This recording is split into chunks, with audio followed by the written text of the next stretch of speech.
Kindly rise.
Thank you. Kindly be seated.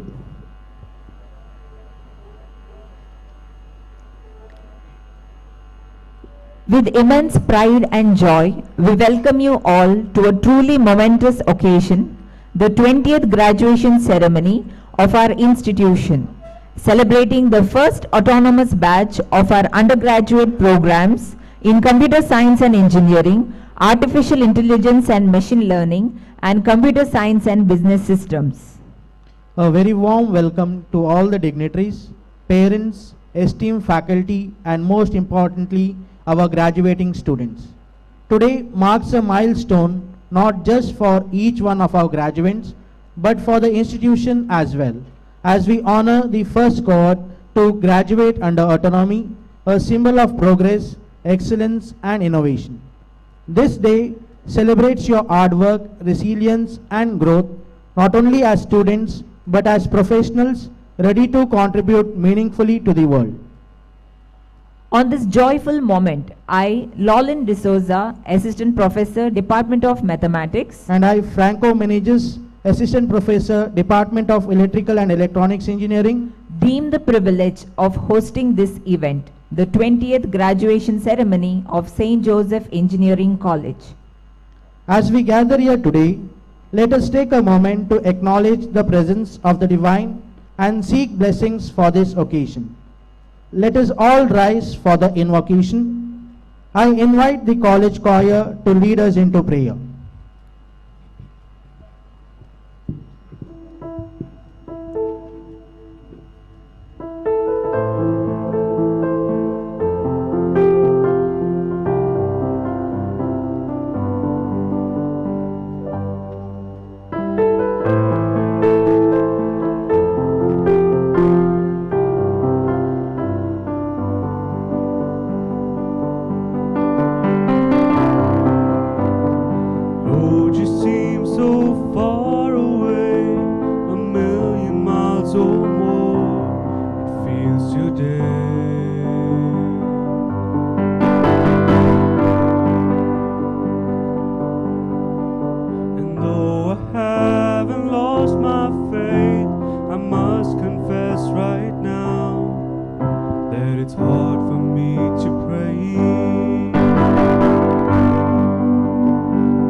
my trust in you, knowing that you died to set me free.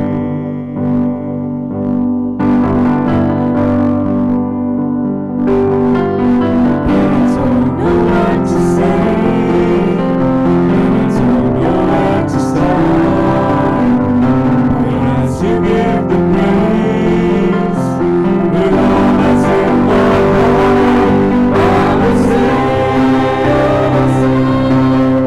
will praise, even in my darkest hour, to the sorrow and the pain, I will sing,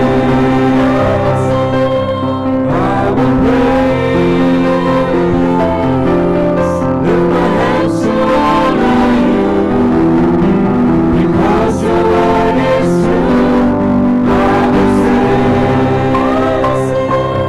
I will praise, even in my darkest hour, to the sorrow and the pain, I will sing, I will praise, lift my hands to honor you, because your word is true. I will sing, I will sing, I will sing.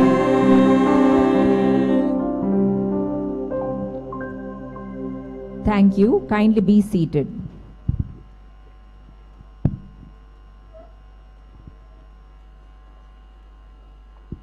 On this joyful day, we are fortunate to have with us Bishop of Mangalore and President of SJEC, His Excellency Most Reverend Dr. Peter Paul Saldana, the Chief Guest Dr. Suresh H. Jangam Shetty, Vice Chancellor, Haveri University, the Guest of Honor Ms. Livia Cardoza, Associate Director, WNS Analytics, the Governing Board and Governing Council members, all the dignitaries, guests, press and media personnel, faculty members and students. I now humbly request our beloved Director, Reverend Father Wilfred Prakash D'Souza, to welcome the gathering. Your Excellency, Most Reverend Dr. Peter Paul Saldana, Bishop of the Diocese of Mangalore and President of SJEC, Chief Guest Dr. Suresh H. Jangam Shetty, Vice Chancellor of Haveri University, the Guest of Honor, Ms. Livia Cardoza, Associate Director, WNS Analytics, Assistant Director, Father Kenneth Rayner Crasta, Principal Dr. Rio D'Souza, Vice Principal, esteemed members of the Governing Body and Academic Council, Deans, Heads of Departments, distinguished guests, faculty and staff, Reverend Fathers, Sisters, parents, friends, members of the media, and my dear graduates. It's with immense joy and great honor that I extend a heartfelt welcome to all of you on this proud occasion, the 20th graduation ceremony of St. Joseph Engineering College. This year, the celebration is in the hall, normally used to have in the basketball ground. But it was very warm, very cool here at the moment. Today marks not only a milestone in the lives of our graduating students, but also a moment of celebration in the journey of our institution. For the class of 2025, this is a day of well-earned triumph, a day that crowns years of perseverance, commitment, and untiring effort. Indeed, they stand before us today as worthy achievers of their dreams. This year, 307 students from the CSC, AIML, and CSBS branches step forward into a new chapter of their lives, with the college recording an impressive success rate of 91.92%. To each of you, I extend my warmest congratulations. You have truly made us proud. At this same time, I express my deep gratitude to our faculty members for their steadfast dedication in shaping young men and women into professionals rooted in values, integrity, and excellence. It's a privilege and blessing to welcome our Bishop, the Most Reverend Dr. Peter Paul Saldana, whose presence lends grace and significance to this solemn ceremony. A compassionate shepherd and a gentle guide, Bishop Peter Paul inspires us through his vision of harmony, peace, and care for creation. Your Lordship, the Josephite family is delighted and honored to have you with us today. I now invite our Assistant Director, Reverend Father Kenneth Raiden Craster, to present a bouquet to our President as a token of our respect and affection.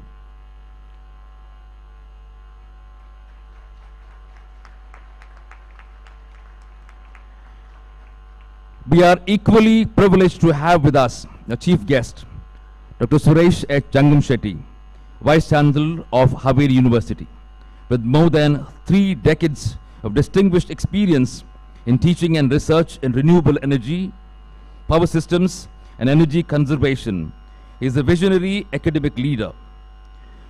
A graduate of electrical engineering from Karnataka University, Dharwad, with a master's and doctoral degree in power systems and wind energy systems from IIT Kharagpur.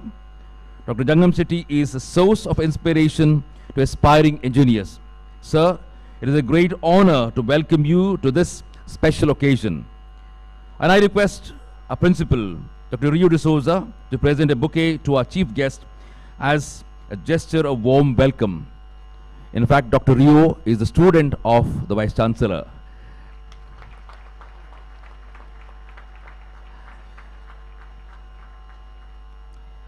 We are also delighted to welcome back to her alma mater, Miss Livia Cardoza, guest of honor of today's ceremony, Associate Director at WNS Analytics and a proud alumna of this SJEC class of 2008. Her illustrious career spanning India, South Africa, and the US across leadership roles in ITC, KPMG, and LTI showcases her brilliance and drive. A recipient of numerous awards in customer value engagement and revenue generation, and the author of insightful papers, Miss Livia embodies the spirit of excellence nurtured at SJEC. Dear Miss Livia, we are overjoyed to welcome you back and look forward eagerly to your reflections on your journey from SJEC to global success. I now invite Dr. Jyoti, Dean, Student Welfare, to present a bouquet to a chief guest of honor as a mark of appreciation and respect.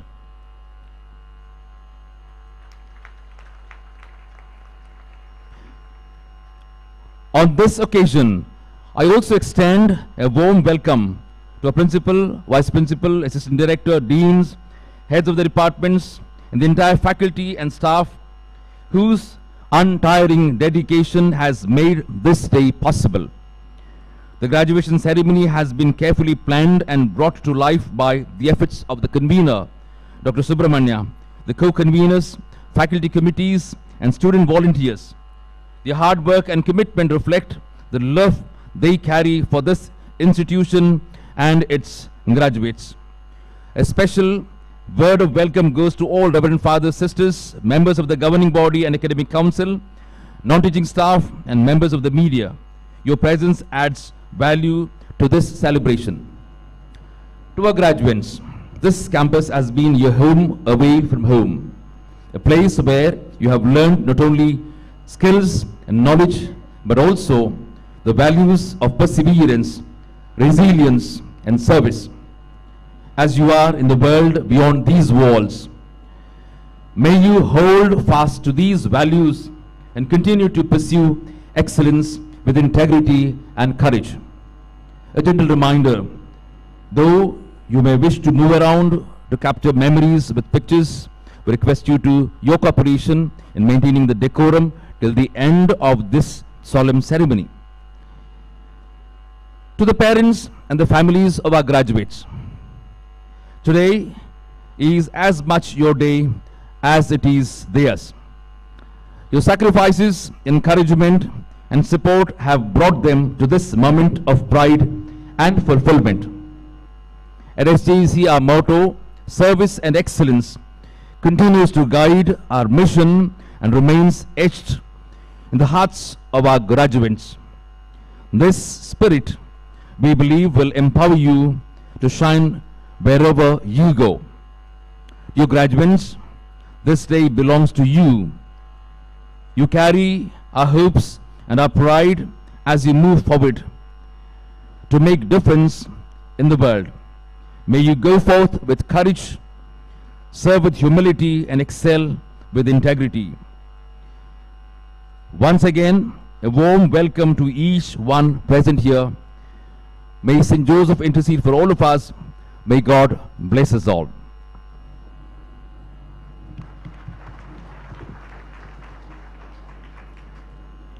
Thank you, Father, for your warm words of welcome. We welcome you to this ceremony.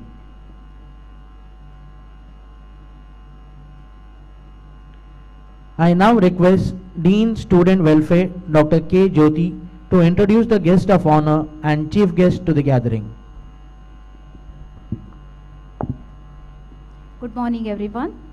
Your Lordship, Most Reverend Dr. Peter Paul Saldana, the Bishop, Diocese of Mangalore and President of SJEC, Chief Guest of today's program, Honorable Vice Chancellor, Haveri University, Dr. Suresh H. Jangam Shetty, Guest of Honor, Ms. Livia Cardoza, Associate Director, WNS Analytics, respected Director, esteemed Principal, Assistant Director, Vice Principal, Deans, Heads of the Departments, Governing Board and Council members, faculty members, proud parents, and dear graduates. It is indeed my privilege and honor to introduce the chief guest of our graduation day celebration, Professor Suresh H. Jangam Shetty, an eminent academician, visionary leader, and a mentor whose life has been dedicated to the cause of education, research, and service to society. Professor Jangam Shetty currently serves as the Vice Chancellor of Haveri University since March 2023, of the youngest and fastest growing public universities in Karnataka. His journey to this position of distinction is truly inspiring. He completed his Bachelor of Engineering from Karnataka University, Dharwad in 1985, followed by MTech and PhD from prestigious Indian Institute of Technology, Kharagpur. His academic foundation was laid at the Sainik School, Bijapur, where discipline, commitment, and excellence became the guiding principles of his life. With a teaching and research career spanning over 37 years, Professor Jangam Shetty has made a lasting impact on higher education. He served most of his career at Basaveshwara Engineering College, Bagalkot, where he grew from a young lecturer to a respected professor, head of the department, dean of research, and leader of several academic and research initiatives. His academic expertise lies in power systems, renewable energy, and electrical engineering, and he has taught a wide range of subjects in both undergraduate and postgraduate levels. He has guided over 100 undergraduate projects, 67 postgraduate projects, and more than 8 PhD theses, with several doctor scholars still pursuing their research under his guidance. His contributions in the field of wind energy optimization, solar PV systems, and hybrid energy systems are widely recognized. His scholarly achievements are remarkable. He has published 39 papers in reputed international journals, 41 papers in international conferences, and 15 papers in national conferences. He has also authored 3 academic books that serve as reference works in renewable energy. His research has been cited over 1,100 times on Google Scholar, reflecting his influence in the academic community. He has also filed multiple patents, including innovations in solar water heaters and smart electronic sensing devices. Professor Jangam Shetty has successfully secured research grants of over ₹1 crore from prestigious funding agencies such as the World Bank's TechIP scheme, the Ministry of New and Renewable Energy, ASCT, VGST, and KSCST. These funds help to establish state-of-the-art labs and research centers, including Renewable Energy Research Center, SCADA for distribution automation, and a district-level energy park. As an administrator, his leadership has been equally noteworthy. He held responsibilities such as Principal of Amrita Institute of Engineering and Management Studies in Bengaluru. He has also served as member of academic councils and board of studies across multiple universities and institutions, shaping the curriculum and academic policies that impact thousands of students. Internationally, his contributions are highly valued. He was a Fulbright Nehru visiting lecturer at Michigan Technological University in the USA in 2011, where he taught graduate students and built collaborative research networks. He has also represented India in Germany, Italy, Thailand, Singapore, Australia, and the USA, delivering invited lectures, keynote addresses, and technical papers at prestigious international conferences. His active association with professional organizations is equally impressive. He is a senior member of IEEE, fellow of the Institution of Engineers, life member of IST, and several other professional societies.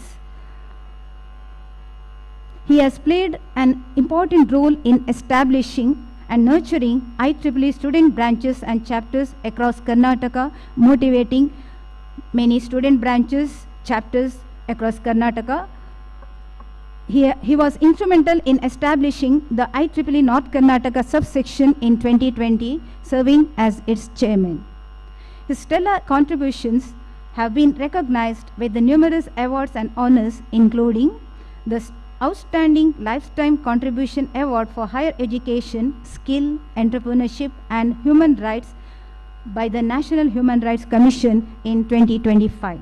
The World Peace Technology and Innovation Award in 2024 by international organizations affiliated with the United Nations, Lifetime Achievement Awards from IEEE and the Venus International Foundation, the Best Research Award in Wind Energy and IREDA, NIWE, Ministry of New and Renewable Energy, multiple Best Teacher Awards including from BVV Sangha, Bagalkot and Institute of Scholars, the Outstanding Engineer Award from IEEE PES Bangalore chapter.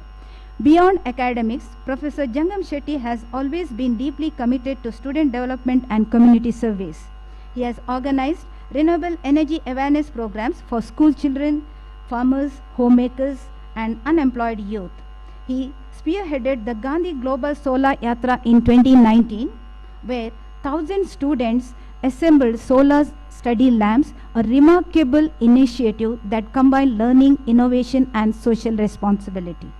Dear graduates, today you are stepping into a new chapter of your lives filled with dreams and responsibilities. It is indeed a privilege to have among us a leader who embodies the values of excellence, innovation, and service.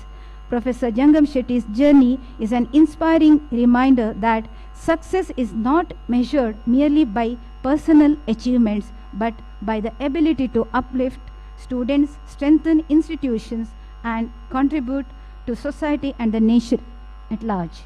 Ladies and gentlemen, it gives me immense pride to welcome a scholar, teacher, researcher, administrator, and above all, an inspiring human being, our chief guest of today's program, Professor Suresh H. Jangam Shetty. Welcome you, sir. It gives me a great pleasure to introduce our guest of honor for today's program, a dynamic thought leader in analytics, a social entrepreneur, and above all, one of our own, a proud alumna of SJEC 2008 CSE batch, Ms. Livia Cardoza. Graduation Day is a moment when we celebrate not just the achievements of our students, but also the success stories of our alumni who have carried the name of this institution into greater heights in India and abroad. Ms. Livia's journey is one such story, a blend of hard work, resilience, global experience, professional excellence, and social responsibility. Ms. Livia Cardoza is currently the Associate Director at WNS Analytics, a leading global organization in the field of customer insights, data science, and business analytics. In this role, she leads initiatives in customer value management, customer insights, and analytical solutions, helping global businesses make strategic decisions based on data-driven intelligence. Her professional journey spans over 15 years across India, South Africa, and the United States, during which she has worked with some of the world's most respected organizations. She began her career as an SAP consultant at L&T Infotech and soon after gained international exposure in Dubai as an IT analyst at Total Technologies and Solutions. She then worked with the KPMG in South Africa as a senior consultant, where she contributed to business transformation projects. Later, she joined ITC Infotech as lead business intelligence consultant and campaign manager in Johannesburg, where she successfully managed customer engagement campaigns and business intelligence solutions. Her career further expanded at WNS Analytics, where she has served in progressive leadership roles from group manager to insights integration manager and today as associate director. Her work involves delivering customer-centric analytics, predictive modeling, and strategic solutions that add value to clients across industries, especially in consumer packaged goods, business reporting, and customer engagement models. What makes Ms. Livia stand out is not just her professional expertise, but her ability to connect with the people across diverse culture and geographies. Having worked extensively in India, South Africa, and US, she has developed a rare blend of technical mastery and people leadership. She is known for her mentorship ability to manage multicultural teams and for providing guidance to both technical and non-technical professionals. She is a certified professional in advanced regression analysis and has pursued specialized studies in data science and analytics at premier institutions like the Great Lakes Institute of Management and the University of Texas at Austin. Her technical inventory includes Python, Tableau, SQL, NLP, predictive modeling, data visualization, and customer lifecycle analytics, making her a complete data science professional in today's competitive world. Her academic brilliance was evident early when she secured the 25th rank at the university level during her engineering studies. But she has not stopped at academics alone.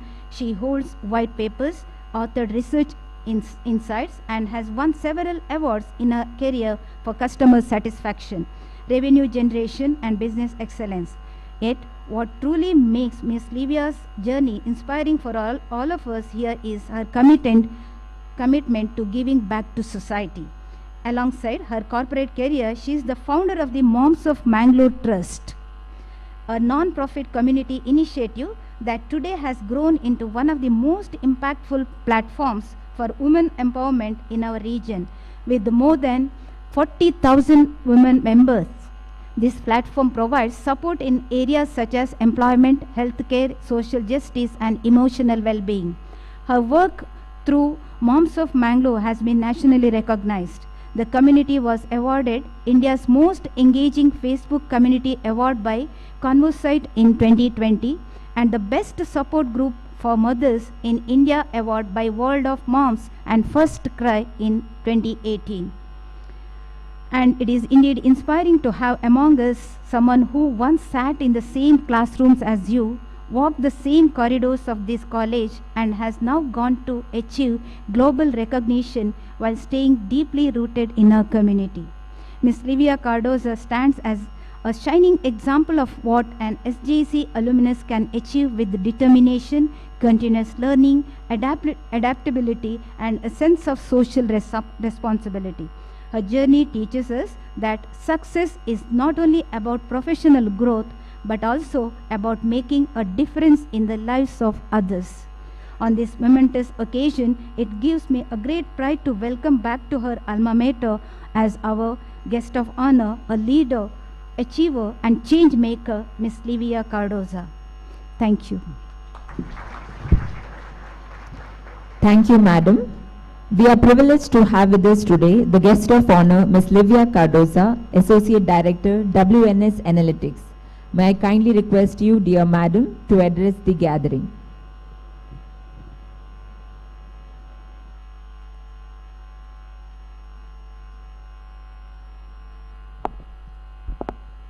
Good morning, everyone. I would like to begin by thanking Most Reverend Dr. Peter Paul Saldana, the President and the Bishop of Mangalore. Sorry, I'm a little nostalgic and emotional listening to all the speeches. Our chief guest, our principal director, and the organizing committee of St. Joseph Engineering College for giving me the opportunity and the privilege to stand in front of you today and address not just a gathering, but the future of our society, the future of our nation. This morning, on my way here, I'll be honest with you, I was really nervous. I kept asking myself, what do I say to this young, energetic, and well-informed crowd? And then it got me thinking, maybe I should start with something that connects us. You know, more than a decade ago, I was just like you, sitting in a gathering as yourself, being addressed by dignitaries who gave us inspiring insights and guidance. And at that time, it sounded so superficial, almost like those motivational quotes that we just scroll past on Instagram and Facebook. But today, fast forward 1 decade, I can tell you with conviction that it is true, and they were right. I walked these hallowed hallways, I sat in these classrooms, obviously not in this building, this wasn't there then. But most importantly, I made my time count. And that is exactly what I want to emphasize here. Making your time count is a privilege that not many in our country have today. But you, no matter what your social and economic background is, today you stand here at the cusp of entering that world to make a meaningful impact. And that is a privilege that you've earned, something that you need to build on from here and not let it squander. Many of you will go on to start your professional careers from here. Some of you have already started. Some of you will study further, and a few of you might also create jobs for others by starting something of your own. But remember, no matter which path you choose, that privilege comes with a responsibility, and that responsibility is always twofold. One is to never stop pursuing excellence, never. And the second is to always lift others as you rise up. All right, I've spoken a lot about privilege now, and I'm sure that's sounding philosophical to most of you. So let me switch gears to something that's more real and practical. I can stand here and keep telling you that it's a beautiful world out there, but it's not always the truth. The world outside is challenging. The world outside is unpredictable. The world outside is ever changing, socially, economically, and most relevant to all of you today, technologically. We are in the midst of Industry 4.0 and beyond. And with the advent of AI, technology is moving so fast. It's moving so fast that the coding language that you've studied today, it can become obsolete or outdated even before your favorite Netflix series drops its next season. Well, that might sound like an exaggeration, but that's exactly how fast the world is moving outside.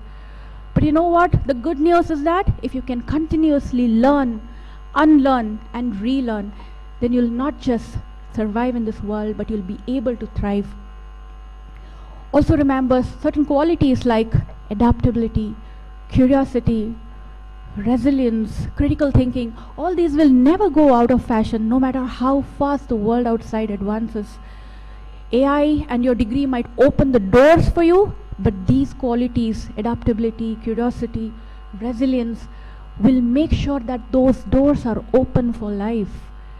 And remember, dear students, AI can take away certain jobs in the future, but it can never take away empathy, emotional intelligence, kindness, and the human touch. No matter what happens, AI can never replace that.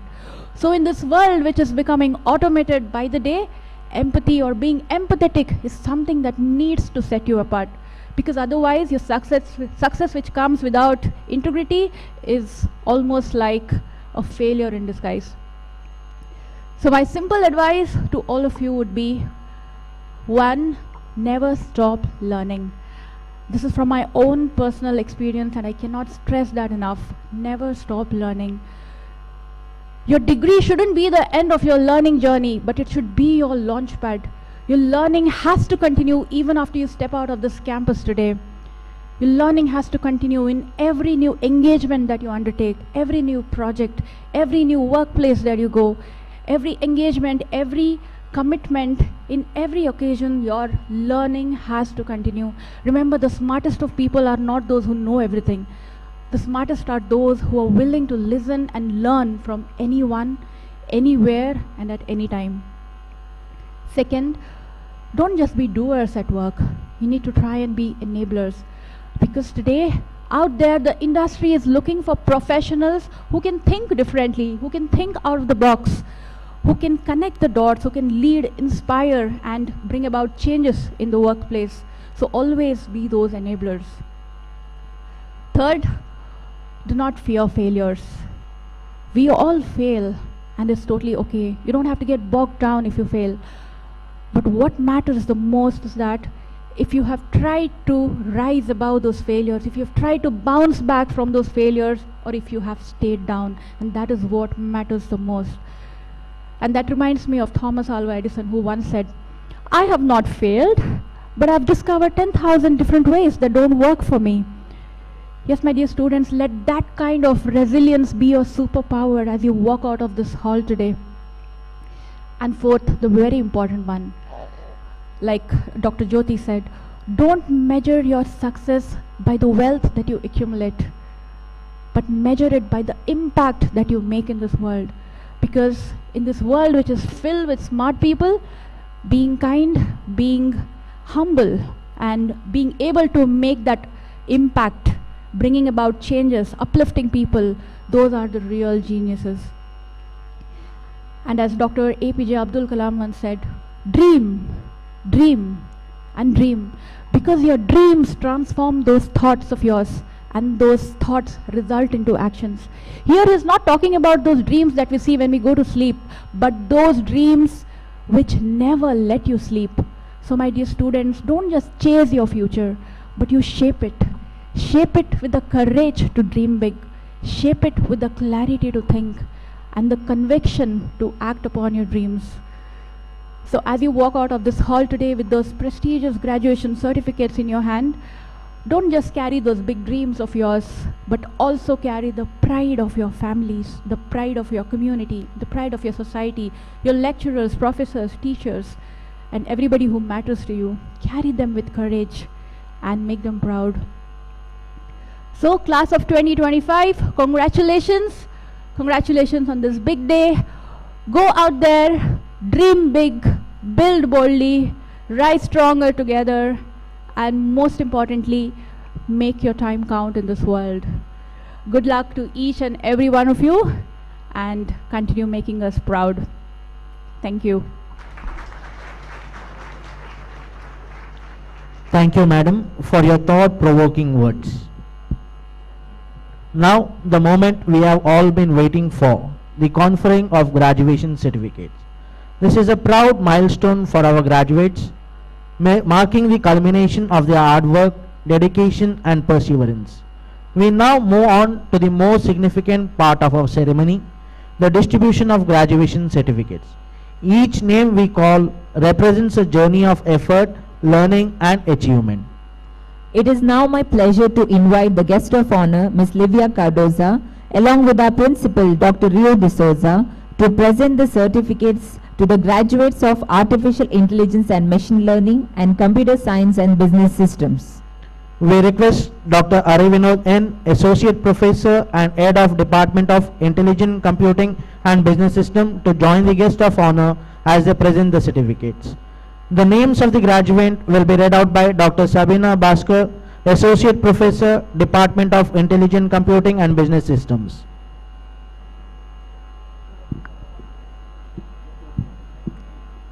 Good morning and a warm welcome to everyone. I request students to receive your certificate in order of your USN. The following are the list of students from the Artificial Intelligence and Machine Learning branch. Okay. No. The first name is Aditya Shetty.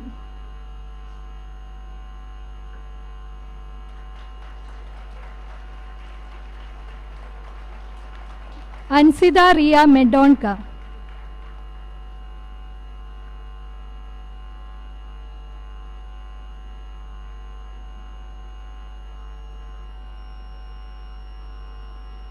Anupama S.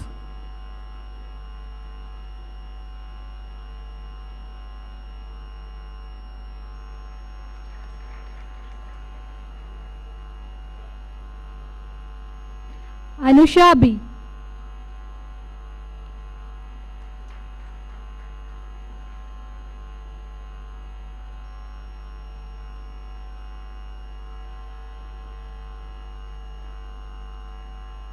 Arshit Glanvin was.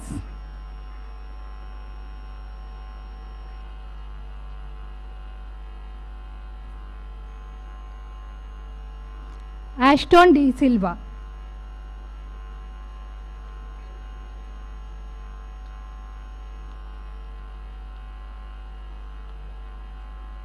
Crystal D'Souza.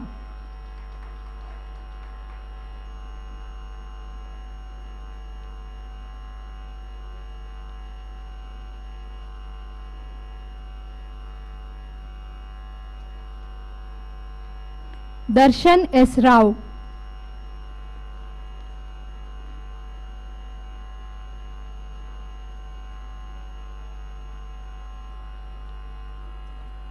Dixon David.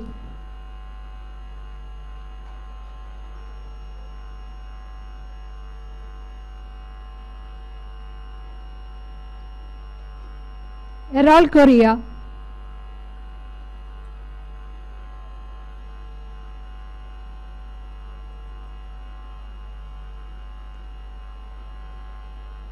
Fiona Caroline.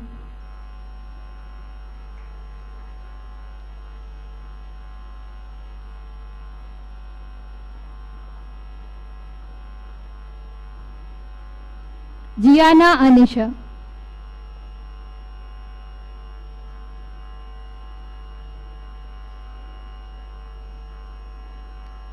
H. Kuldeep Shenai.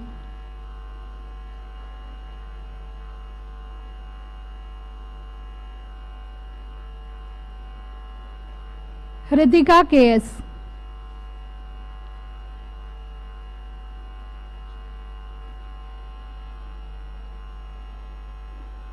Imad Sharif.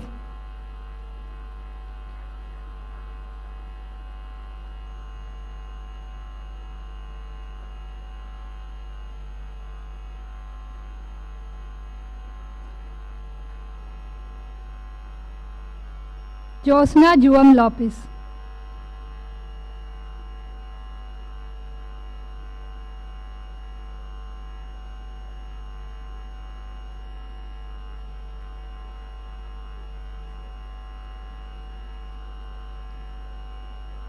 Kirtan Vinoy.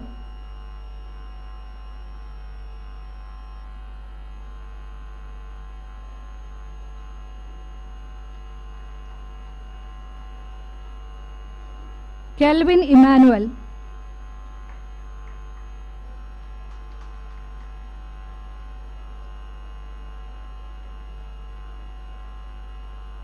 Malcolm Joshua.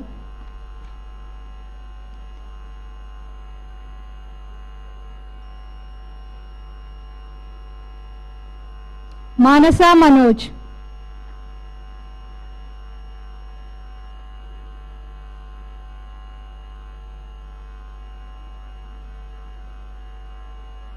Manasa Sherin D. Costa.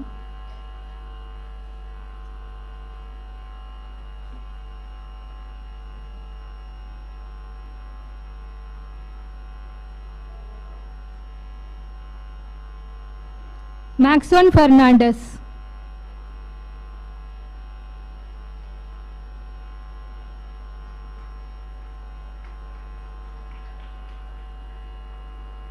Bishop Hassan.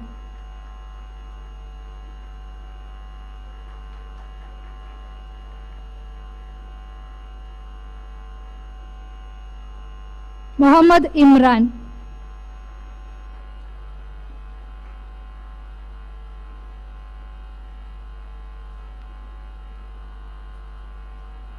Navya Hegde.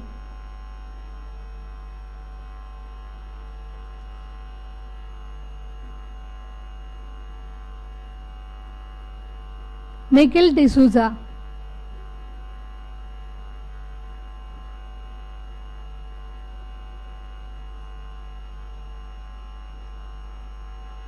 Preetham.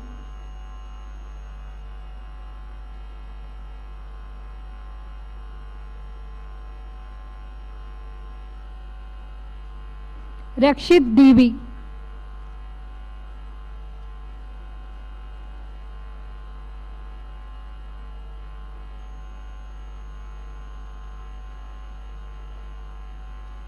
Ranvile Christopher.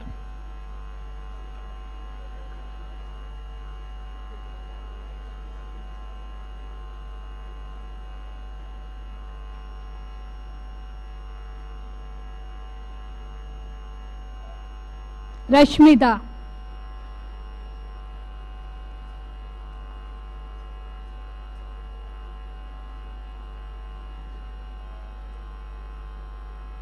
Rishal Nikita.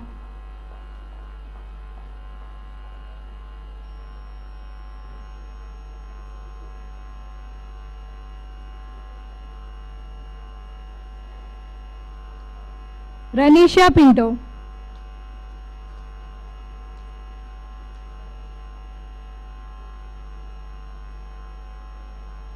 Samrita A.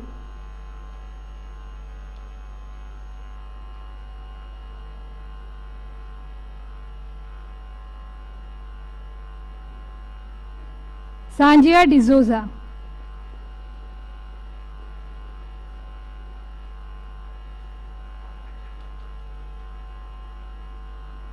Sandhya Kumari.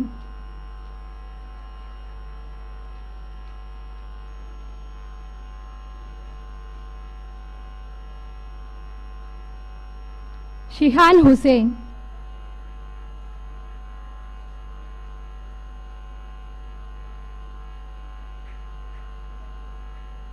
Sri Hari.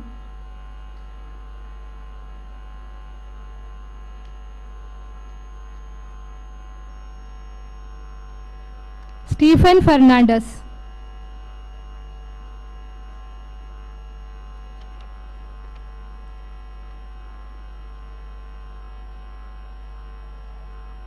U. Preetham Rao.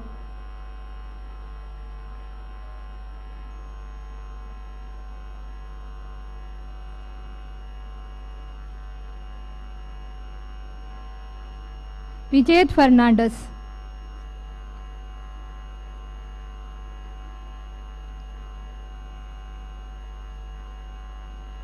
Vilisha Morris.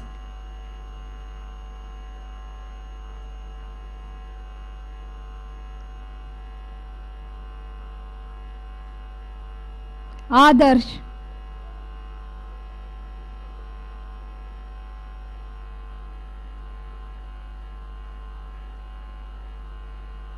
Ananya.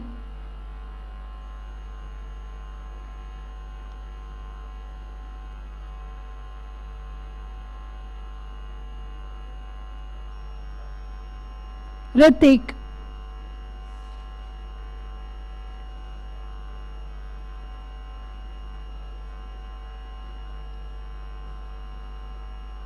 Next, I will read the names of students from Computer Science and Business System branch. First student is Aishwarya Achari.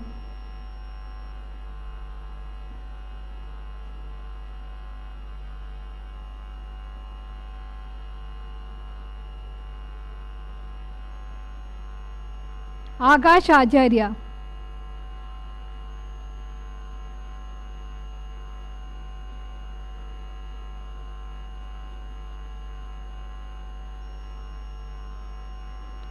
Amrita.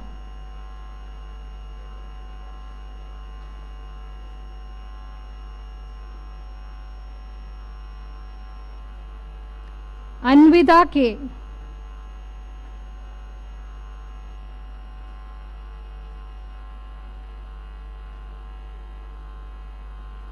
Ashwin Taro.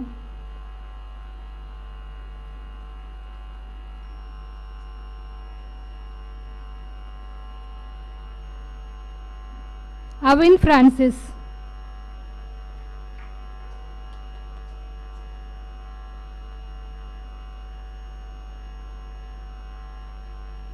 Avison D'Souza.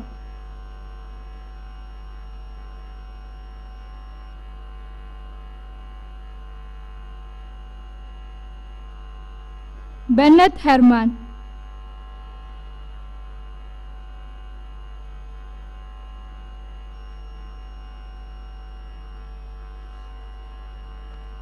Chaitanya K.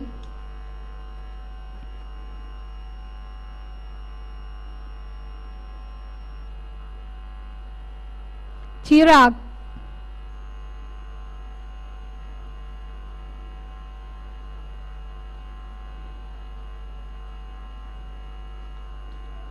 Clive Fabian.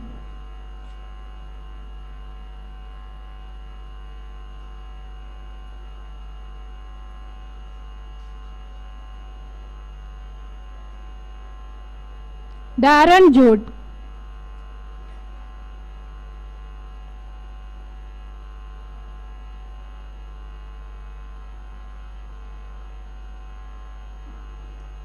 Glenna D'Souza.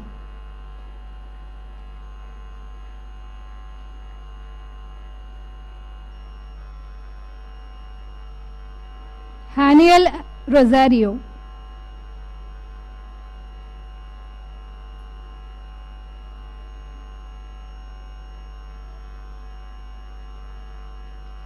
Kaniksha Kiran.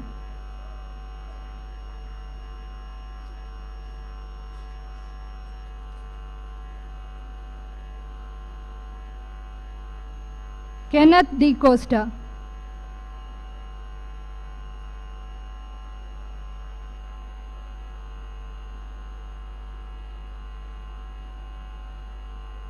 Lovin Rodriguez.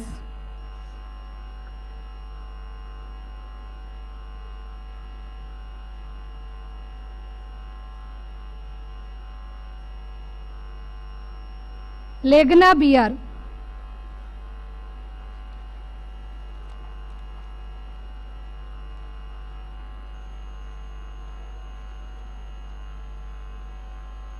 Lencida Lobo.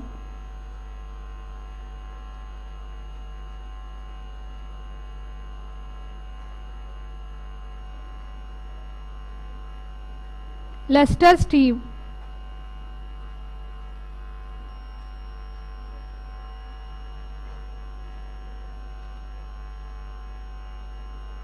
Mohammad Shahir.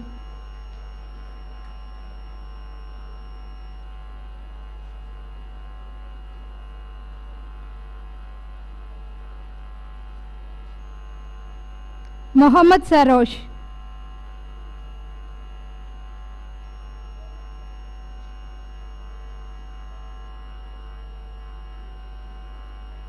Payal Shetty.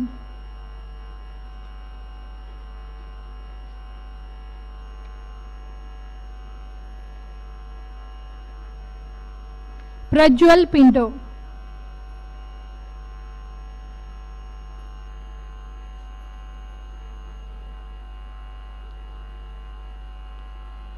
Prasika Peter.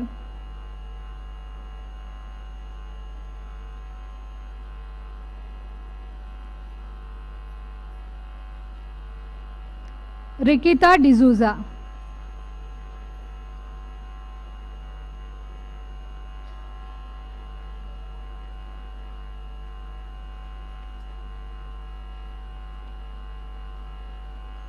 Riona Ji.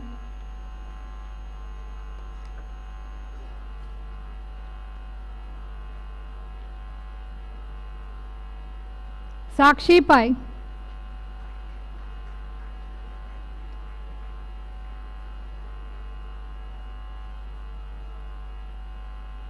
Shamida Rigo.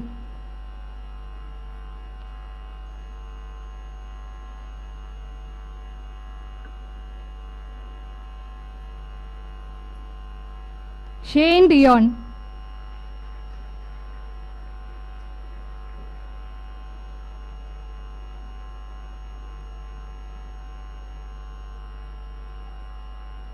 Sharol Fernandez.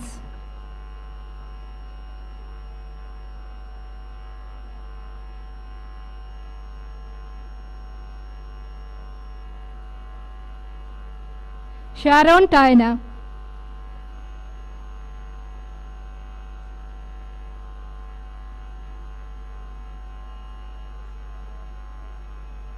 Shravya.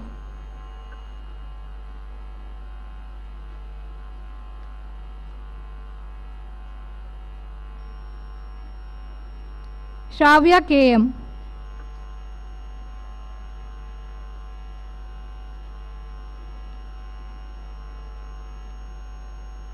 Shreyas.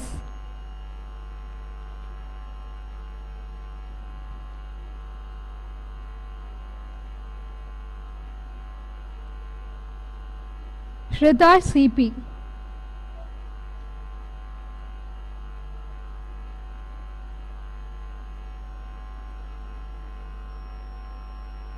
Sonali S.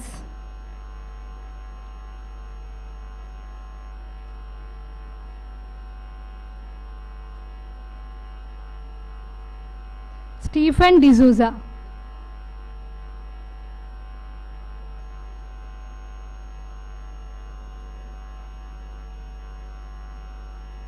Suprida S.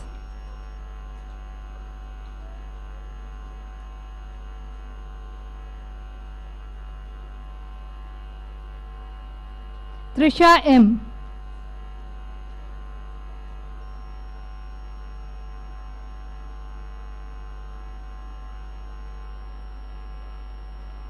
Vinayaka V. Nayak.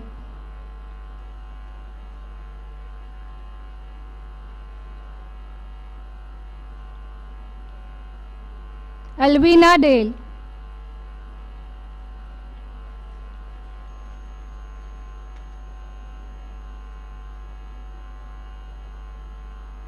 Kavyasri K.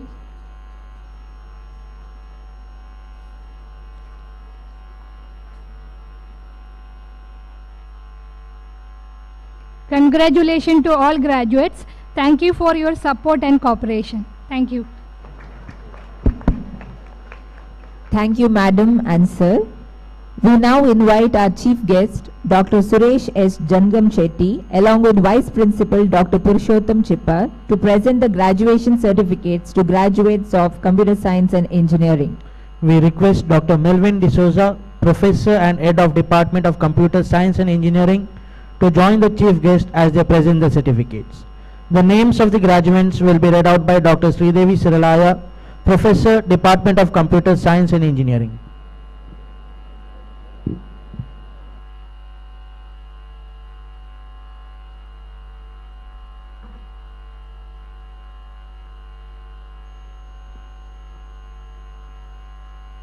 A warm good morning to one and all present here. I will now be reading out the names of Computer Science and Engineering graduates. Joel Menezes.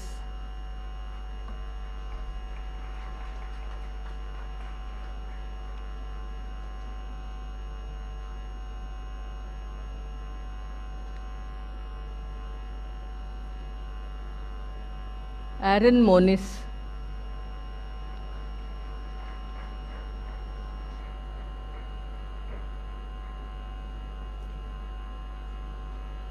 Abhinav Yadav.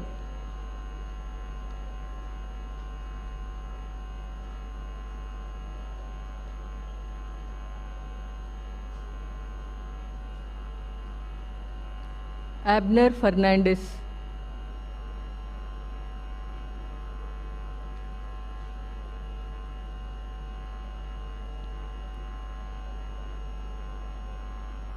Advait Sajeev.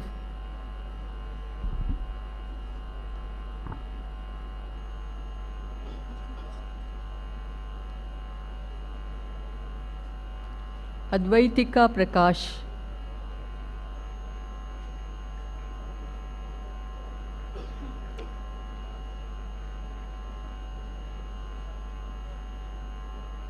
Afreen Tabassum.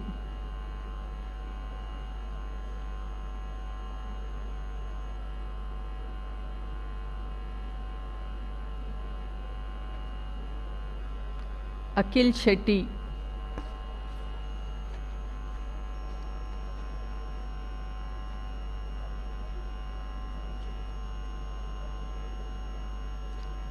Alden Rego.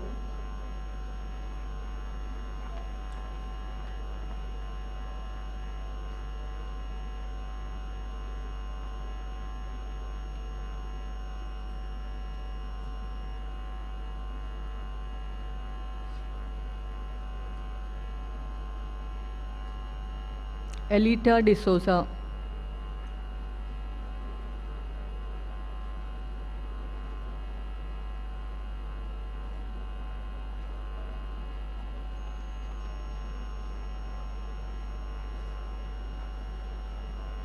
Alan de Souza.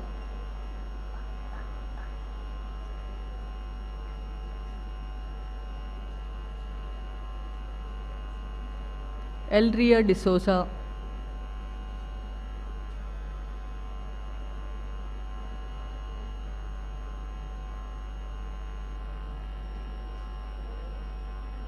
Amisha Gowda.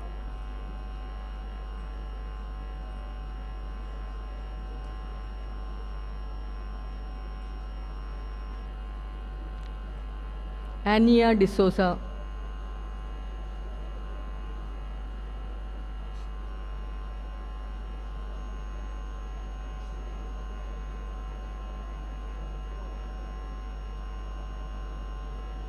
Anvaya.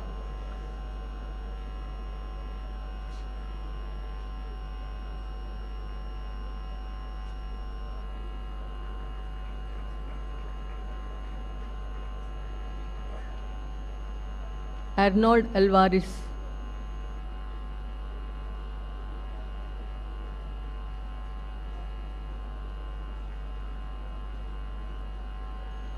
Arvind De Silva.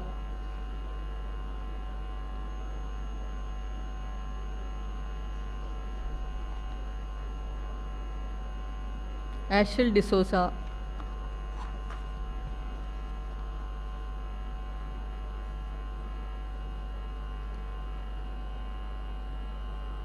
Ashriya Rego.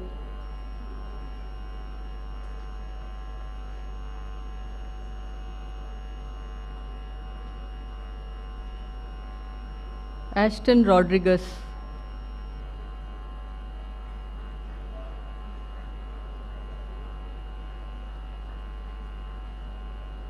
Atul V.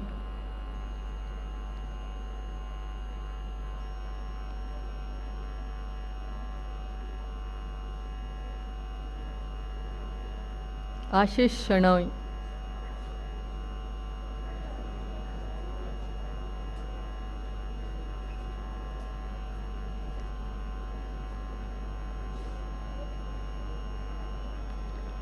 Bharat.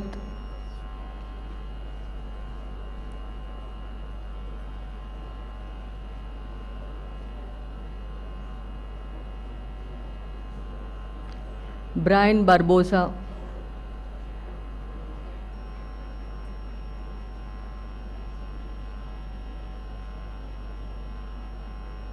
Chaitanya.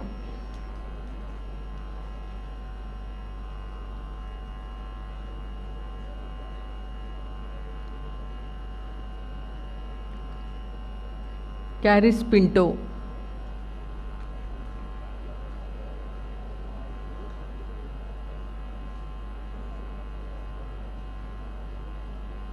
Chinmayi.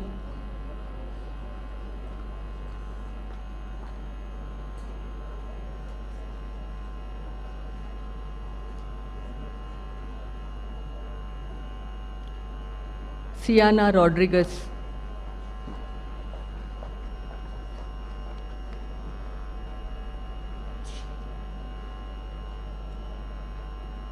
Darren Pereira.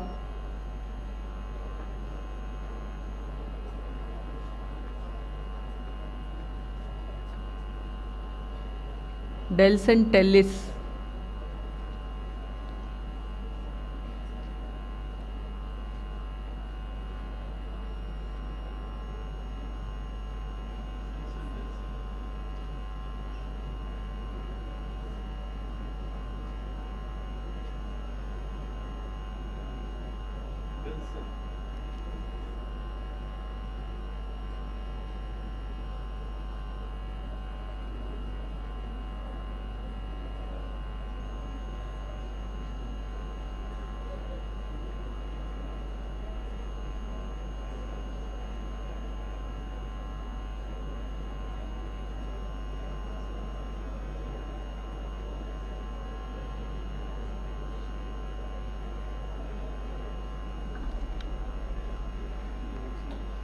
Devanand Prabhu.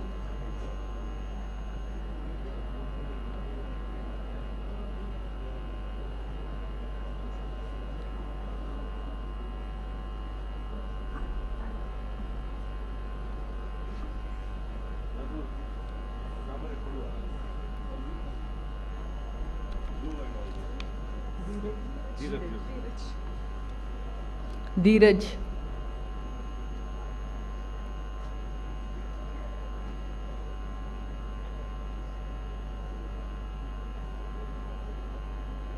Dhruv Chandrahas.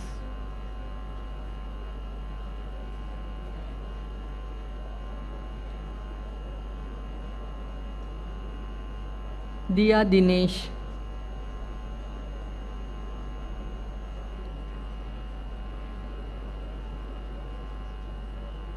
Abby Regi.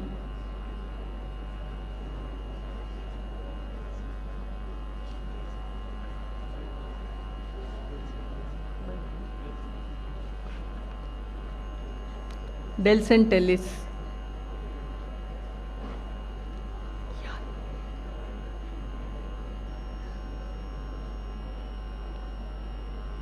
Ian Sequeira.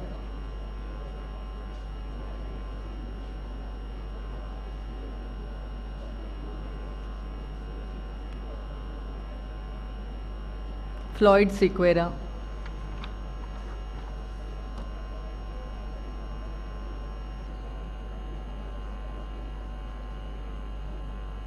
Ian Di Mello.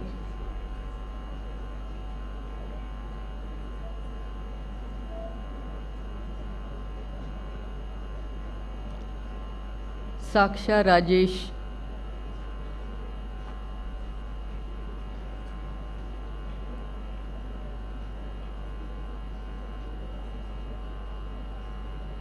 Jacqueline Sequeira.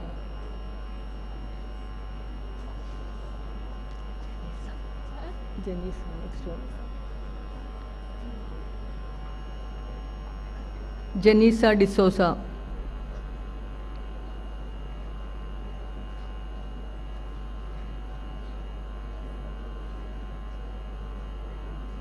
Jessica D'Souza.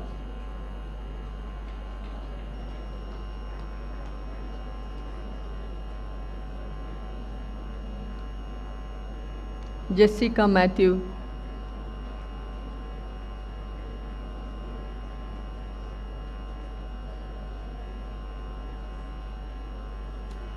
Justin D'Souza.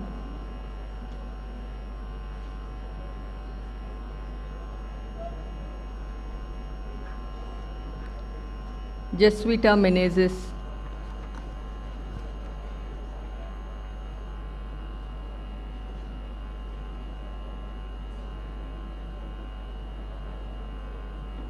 Joel Fernandez.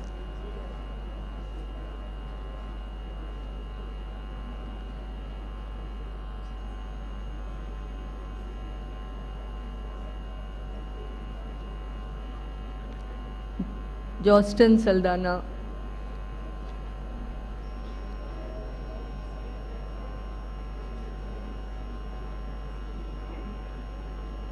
Joyvian Benes.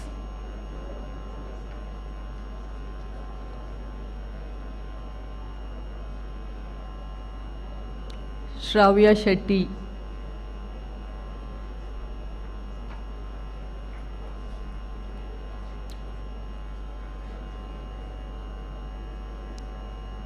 Kirtana.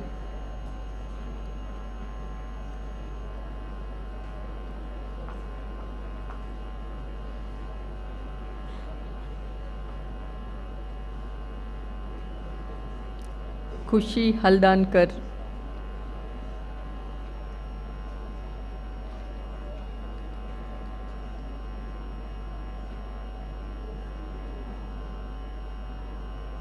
Leona Di Mello,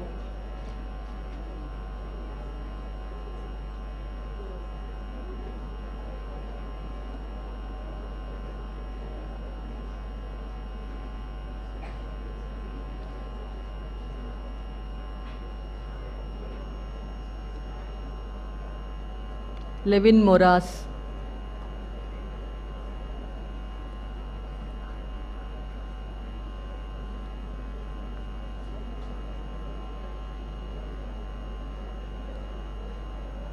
Liba Zainab,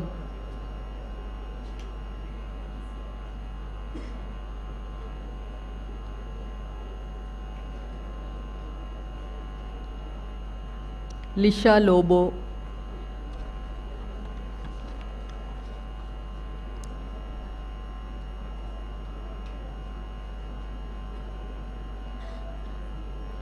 Kushi Suvarna,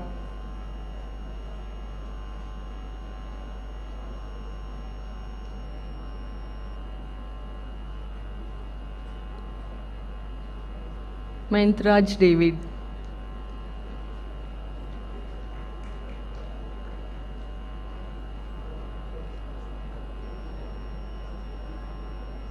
Melisha D'Souza,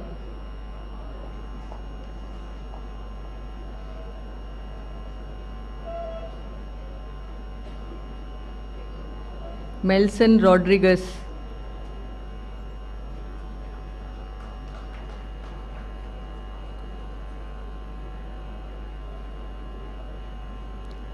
Michelle Krasta,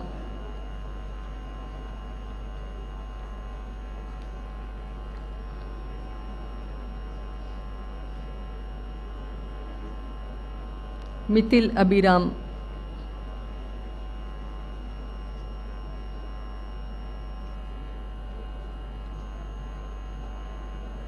Mohammad Mustafa,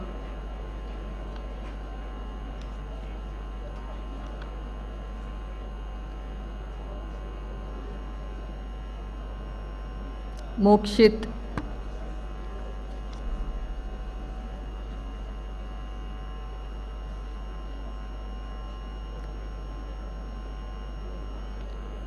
Neema Rao,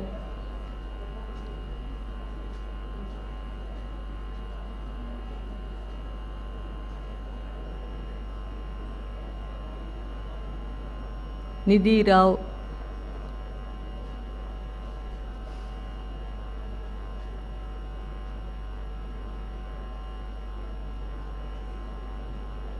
Nishant,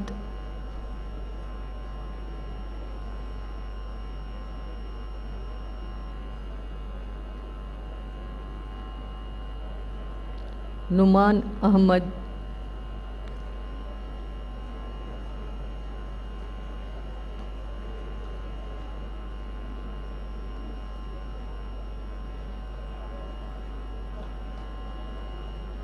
Pooja Bai,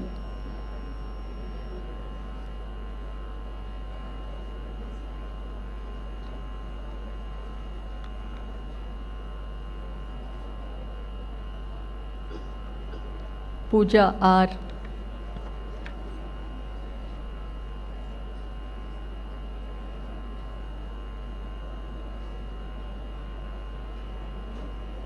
Prajwal,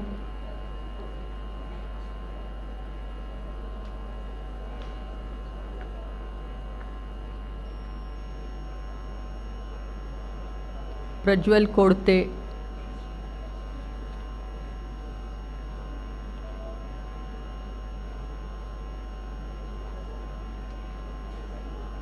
Pratiksh,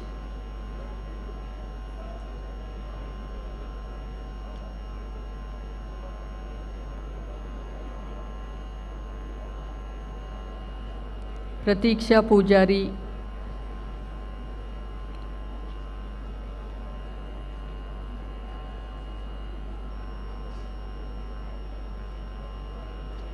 Pratyusha,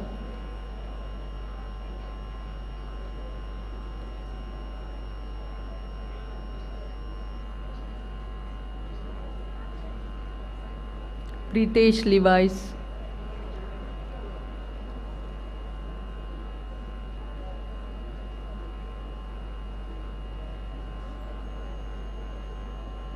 Priyanka Maya.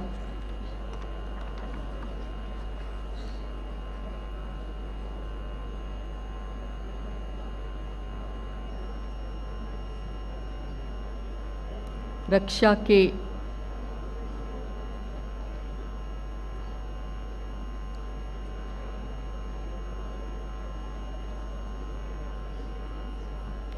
Rashmit.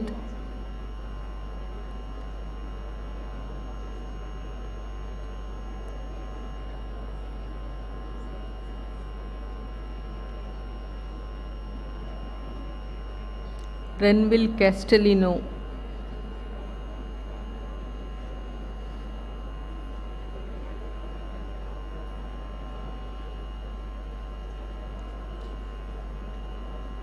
Ria D'Souza.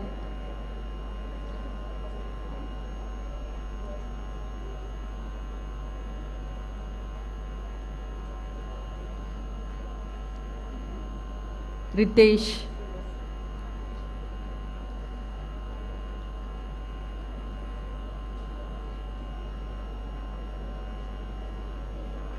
Rohit Pujari.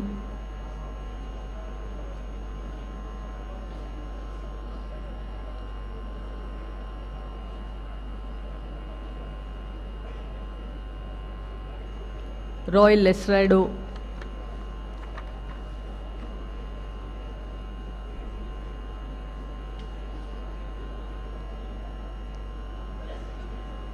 Ruan D'Souza.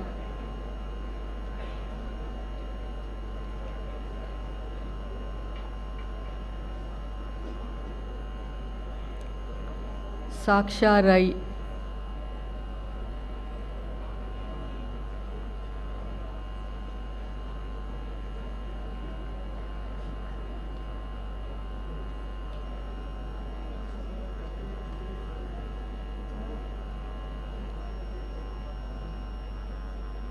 Sakshi Vittal.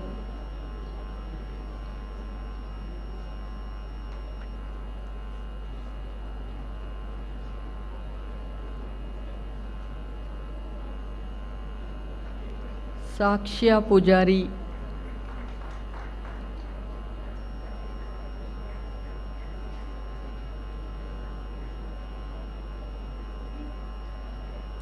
Samiksha.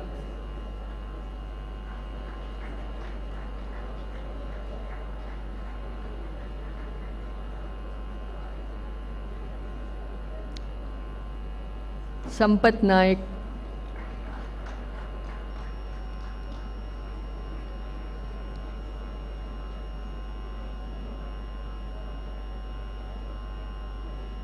Samvin Pereira.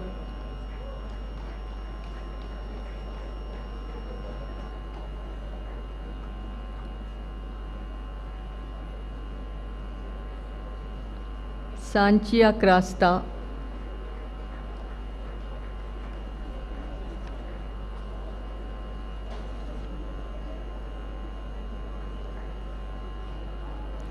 Sian Moniz.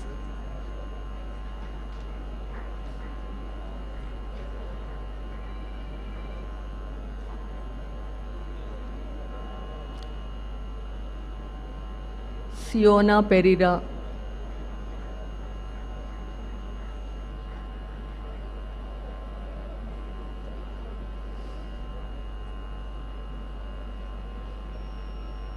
Shaman.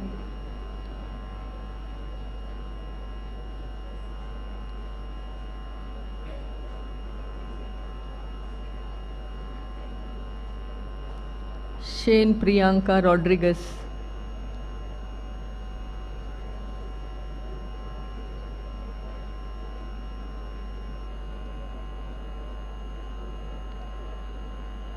Shannon D'Souza.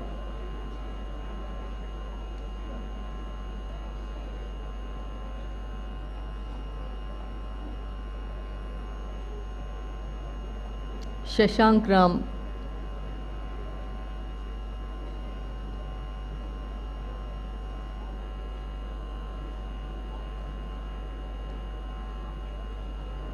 Sean Furtado.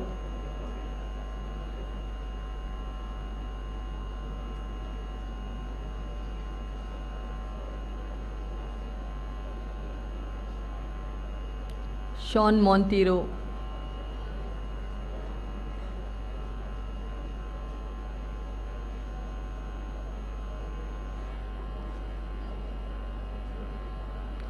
Shilpa Nayak.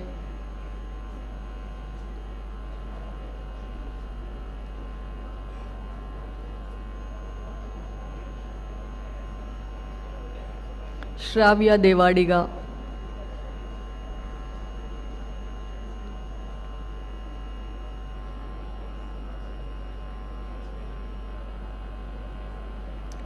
Shreya Kamath.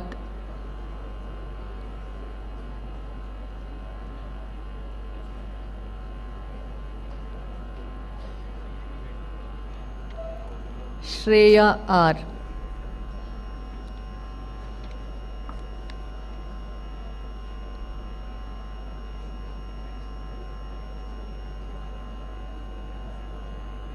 Sridhara.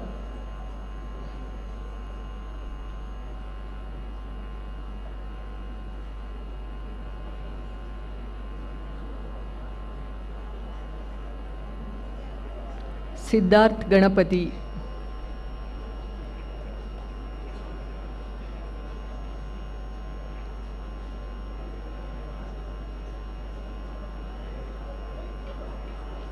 Simon Montero.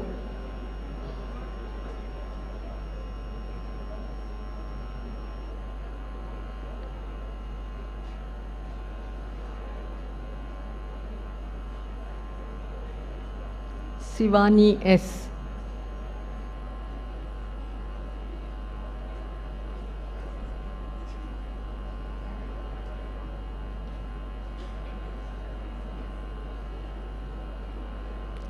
Sian Musa.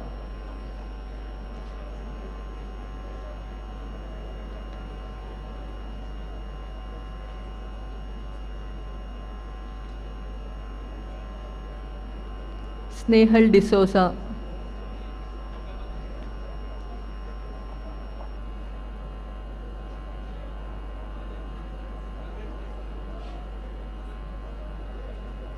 Sohan Mascarenhas.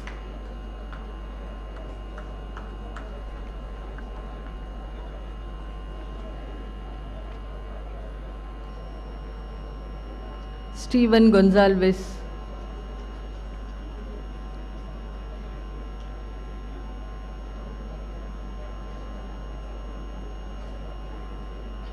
Sudhakar Devar.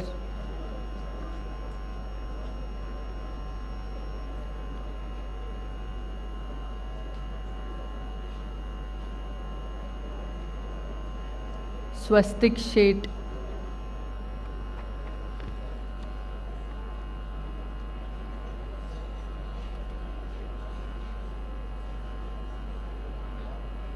Sweedle Pinto.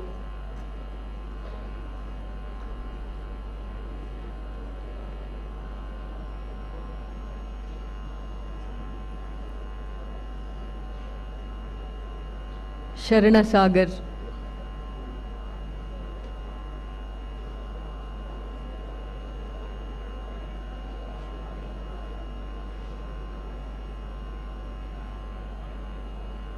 Harshavardhana.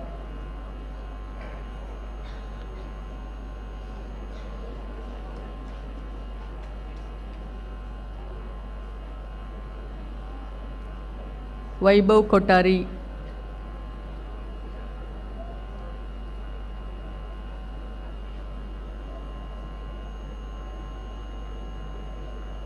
Vaishnavi.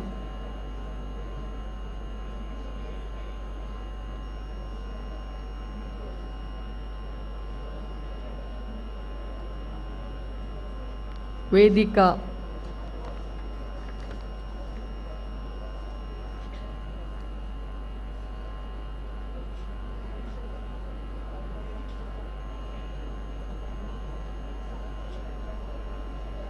Vinay Castellino.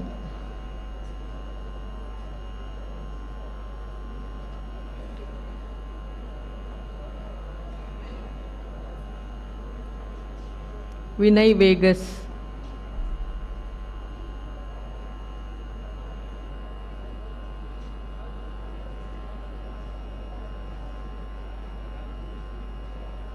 Vyasa Nayak,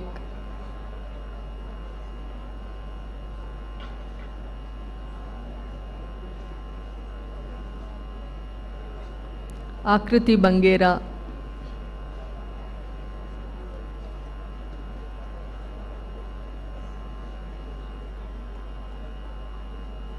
Dhanashri,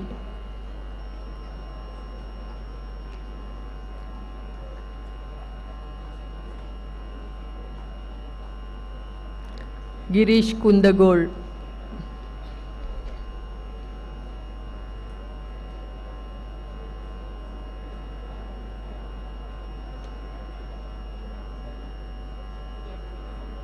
Jinuta,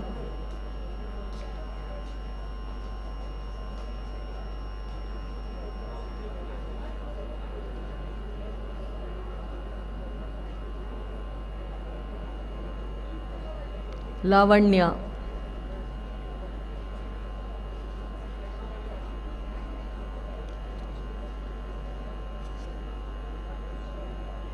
Shashank Prabhu,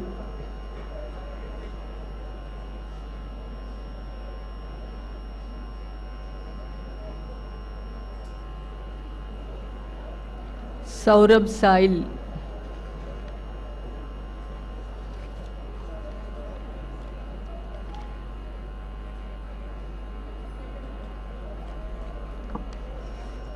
Vaishali,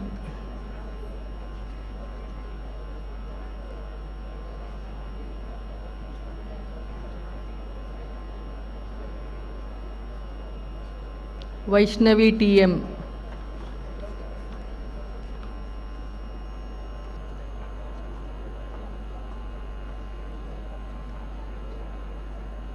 Akshaya Kumar,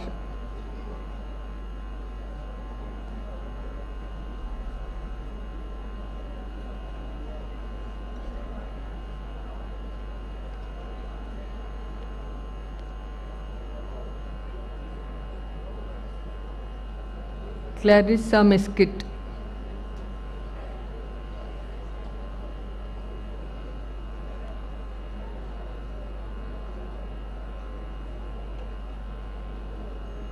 Lester Fernandez,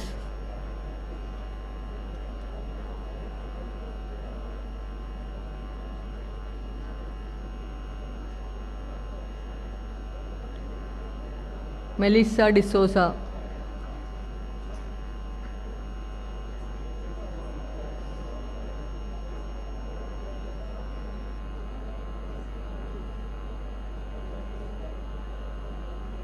Roshni Martis,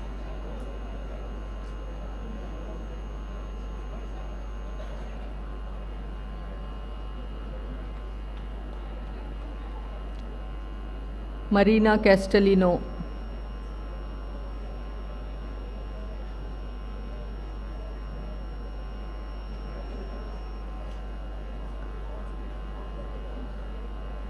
Laksha,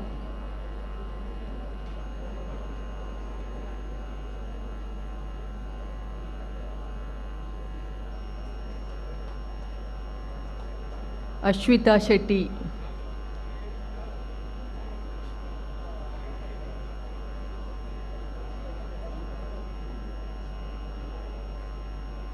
Chandrika Patil,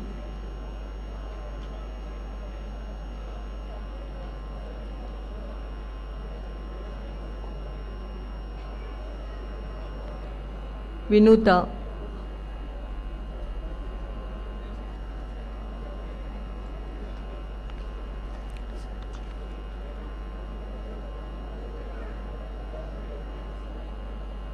Sahana PA,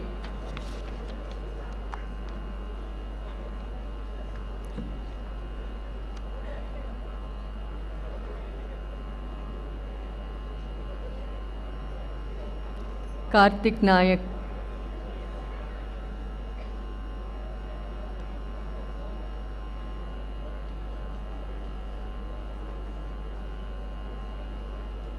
Prastuti,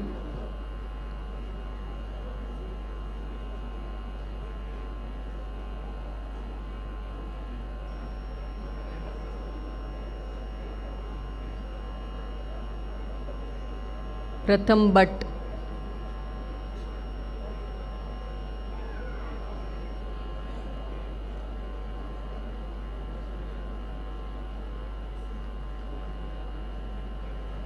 Pratibha.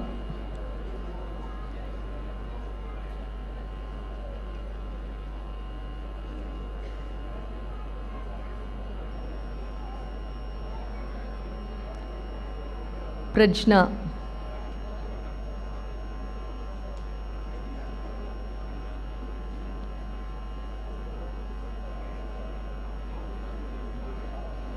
Sadafa.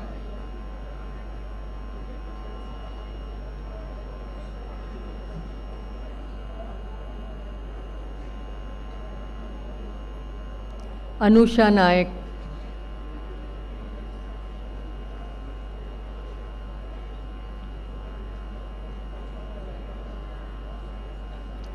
Hanumareddy Bandi.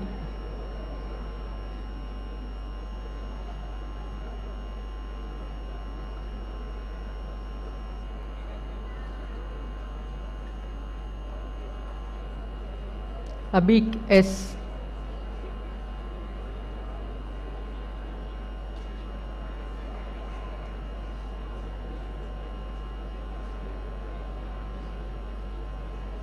Venisa.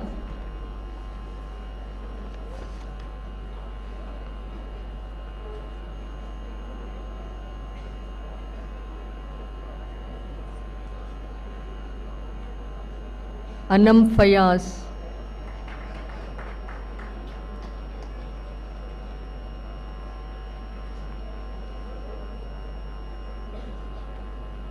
Rohan Kumar.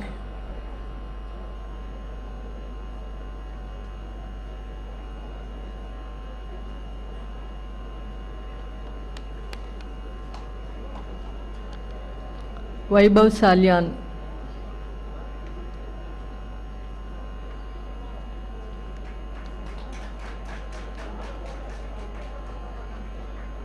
Anurag Gatti.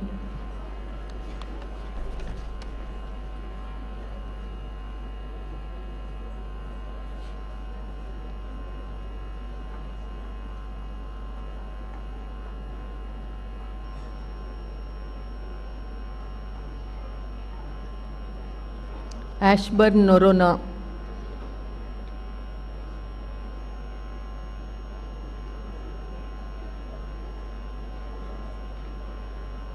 Karishma.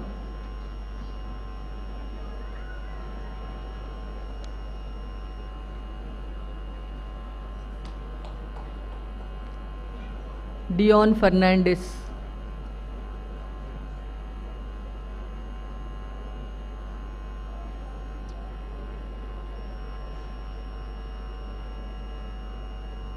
Disha.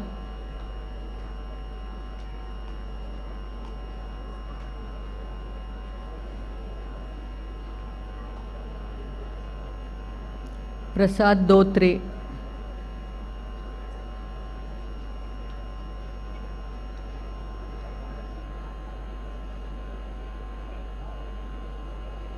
Sushmita.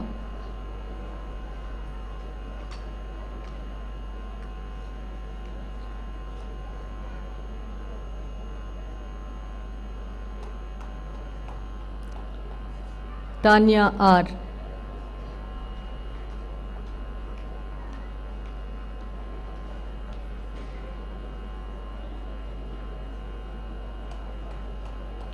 Abraham George.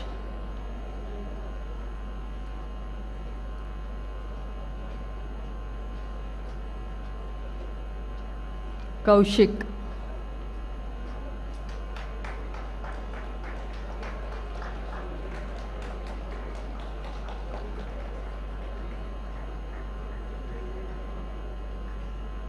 Rovin Lobo.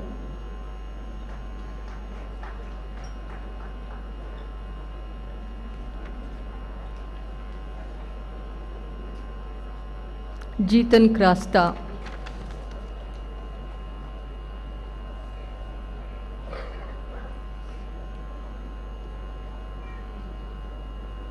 Aston.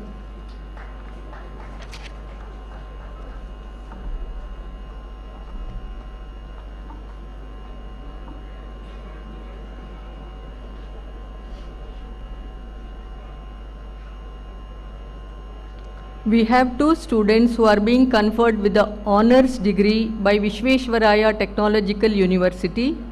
This prestigious distinction is awarded to students who have demonstrated exceptional academic performance by completing an additional 16 credits through online learning beyond the prescribed curriculum and by consistently maintaining a high cumulative grade point average throughout their engineering program. We first have Jessica Serrao from Computer Science and Engineering.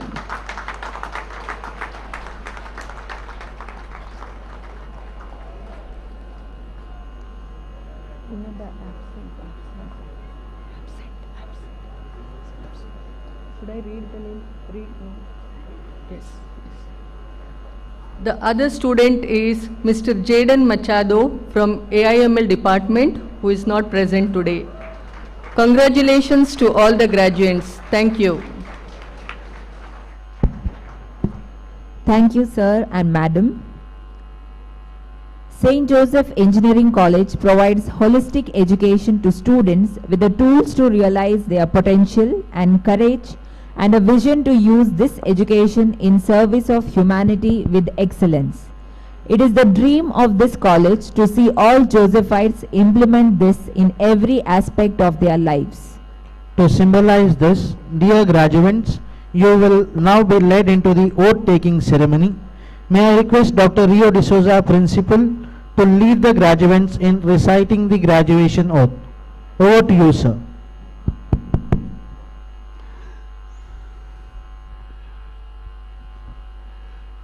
Good morning to one and all. On this beautiful occasion, I am really happy to share the stage with my teacher and the chief guest, Professor Jangam Shetty, as well as my student and guest of honor, Ms. Livia Cardoza. That is how working in an institution gives you a great opportunity to pass the baton, and it's a proud moment for us. This is the first autonomous batch of engineering graduates going out of St. Joseph Engineering College. Indeed, a very proud occasion for us. I request all the graduates to please rise.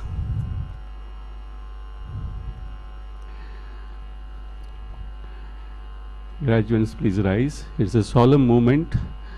Collect your thoughts, reflect on your journey till now.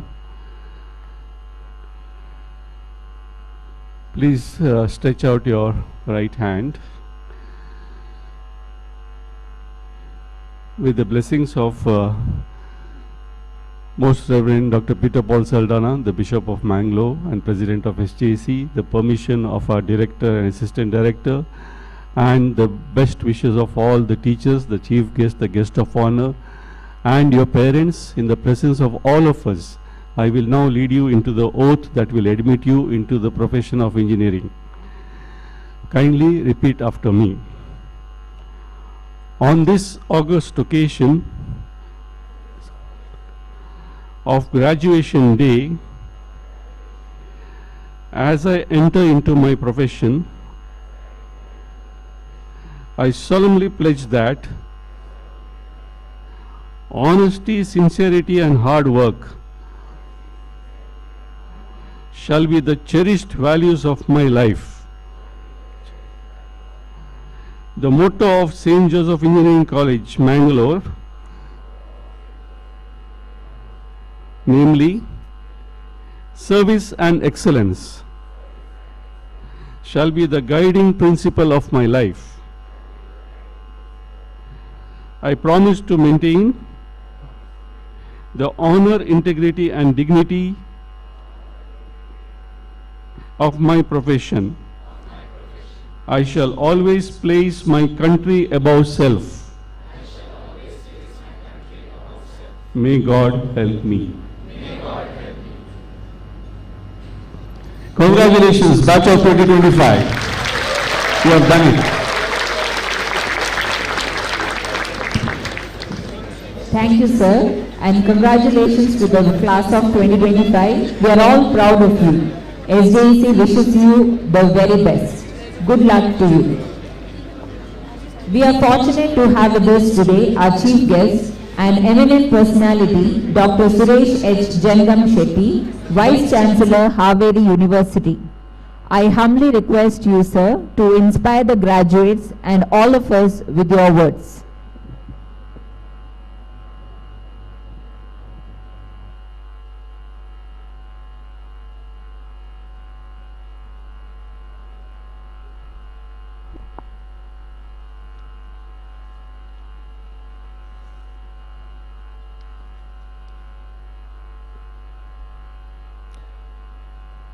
ಎಲ್ಲರಿಗೂ ನಮಸ್ಕಾರ. ಎಲ್ಲರಿಗೂ ನಮಸ್ಕಾರ. Thank you.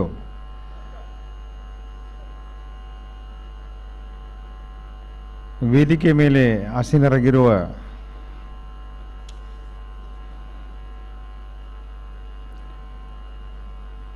Most reverend doctor Peter Paul ಸಾಲ್ಡಾನಾ,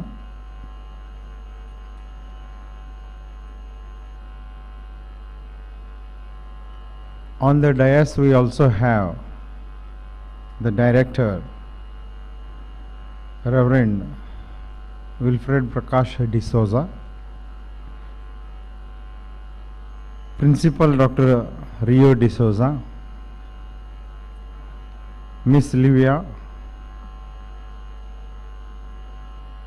the alumni of this institute, Vice Principal, the conveners of this program,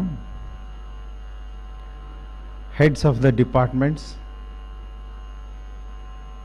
parents and the graduates. Feel very happy to be here amidst you all. This is my first visit to St. Joseph Engineering College, but I do have Rio D'Souza here as principal. I was very happy to learn that. I don't know how the connect came. There is Dr. Ashwini Halla. She called me and asked her, St. Joseph is hosting a graduates day and that you should take out some time. Then immediately I learned D'Souza is principal. Then I said yes, and I immediately asked her to please request D'Souza to call me, and we had a talk. When I go back to my 40 years of life, and I remember I had just graduated because I did not get quick opportunities and I entered as in the teaching line, that's for sure. I wanted to join defense because I was from Sainik School. I am from Sainik School Bijapur. I missed that opportunity. Then came to teaching, but what I have missed I have to fulfill it, was my dream. And probably today when I saw Rio D'Souza also making all the arrangements in a highly disciplined way, and that I found the same thing here with the people, teachers and students also. I felt, well, it's really worth living. That's my experience of today. I must congratulate all the graduates. I must also congratulate their parents, and I also feel very happy to congratulate the teachers and the management which is behind this. All have same thoughts in their mind that the child who graduates should be a wonderful citizen of this country with knowledge and all the skills. I feel it is being fulfilled here to its fullest extent, and that I was very happy to share also the dais with the two. I mean, only one came today, the honors degree holders. It's a pride feeling. When your child achieves more than what we think of. That's the day when parent, teacher, and even the management people who run the institution, they feel happy. So today, being a graduating ceremony, we can say, where degrees are distributed, you all have achieved it. And while I was distributing, I interacted with everybody asking which place you are from, what innovation you have done, how you are happy with this, and that you are looking more handsome, smart, and beautiful also. It's really wonderful. What else we need? A nice smile on the face and a thought of satisfaction. If that can pass through your body every time, before you sleep you think and imagine, yeah, today it was a good day, enough. No disaster happened, no bad thing happened. It was good and I was there, part of that, and I have contributed. I think so that's what is the life we expect to be led by our children also. We always feel that only the elders have to be doing that. No, it starts from the day one of our life on this earth. And how it goes, it all depends.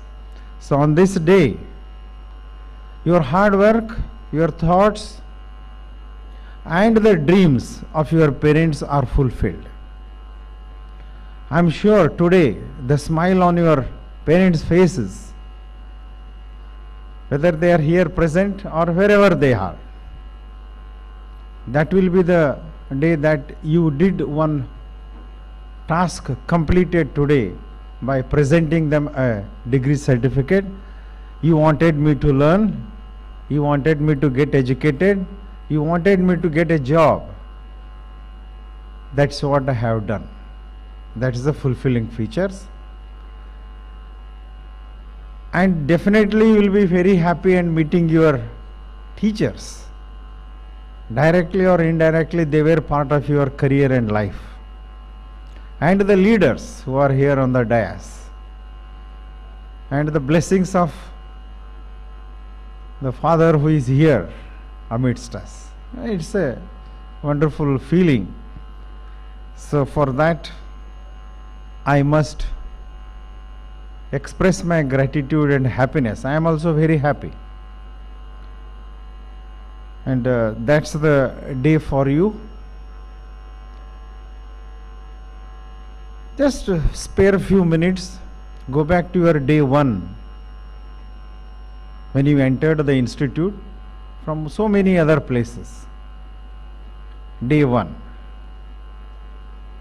How you were, what you were on that day. Slightly scared, more nervous. How is it going to be? And day last, today, maybe many of you have got jobs also. And then you think, well, the journey always begins in a way and ends in a different way. And that ending part is the one that you look back and see. You'll recall your day one, your friends, parents who always motivated you, encouraged you. You had so many other difficulties. It was not smooth, definitely. Entering the class, attending first class, then going on through, getting the connection, a job, and then maybe you have not got, still you have idea. I also learned many of you saying that I have already developed, I am working on some software development. So many things you shared. I was just trying to find out. No, that's where that you people have done your job. Don't bother about what you see in either TV or the newspapers, or you look into others' personality. That's not at all important. At that moment, at that instant, what I am, so what you are, is very important. Definitely you will know that you have done some things. Learning is very important. You graduate and enter into a job. You should recall that these 4 years has given me a base on which I can move ahead. Don't expect 4 years should give me a job. 4 years has given you a base, a wonderful base that no other degree provides. It's only in engineering that you get to learn everything. It's only in engineering you get to manage several projects. Only in engineering that you are able to read on the last day and pass. And it is only in engineering that you are able to finish your project. Even though it is the last day, you will see that you will make it to work. It happens. Always. The program or the electronic circuit that you have designed and there is a person who is going to review that time it will not work. Always. Because you would have forgotten few things. Simple thing is earthing. It may be electronic circuit. You would have forgotten it, make a connection. You will connect it, immediately it will start working. Now this confidence of having that I know how it will work. It may have worked, may not have worked.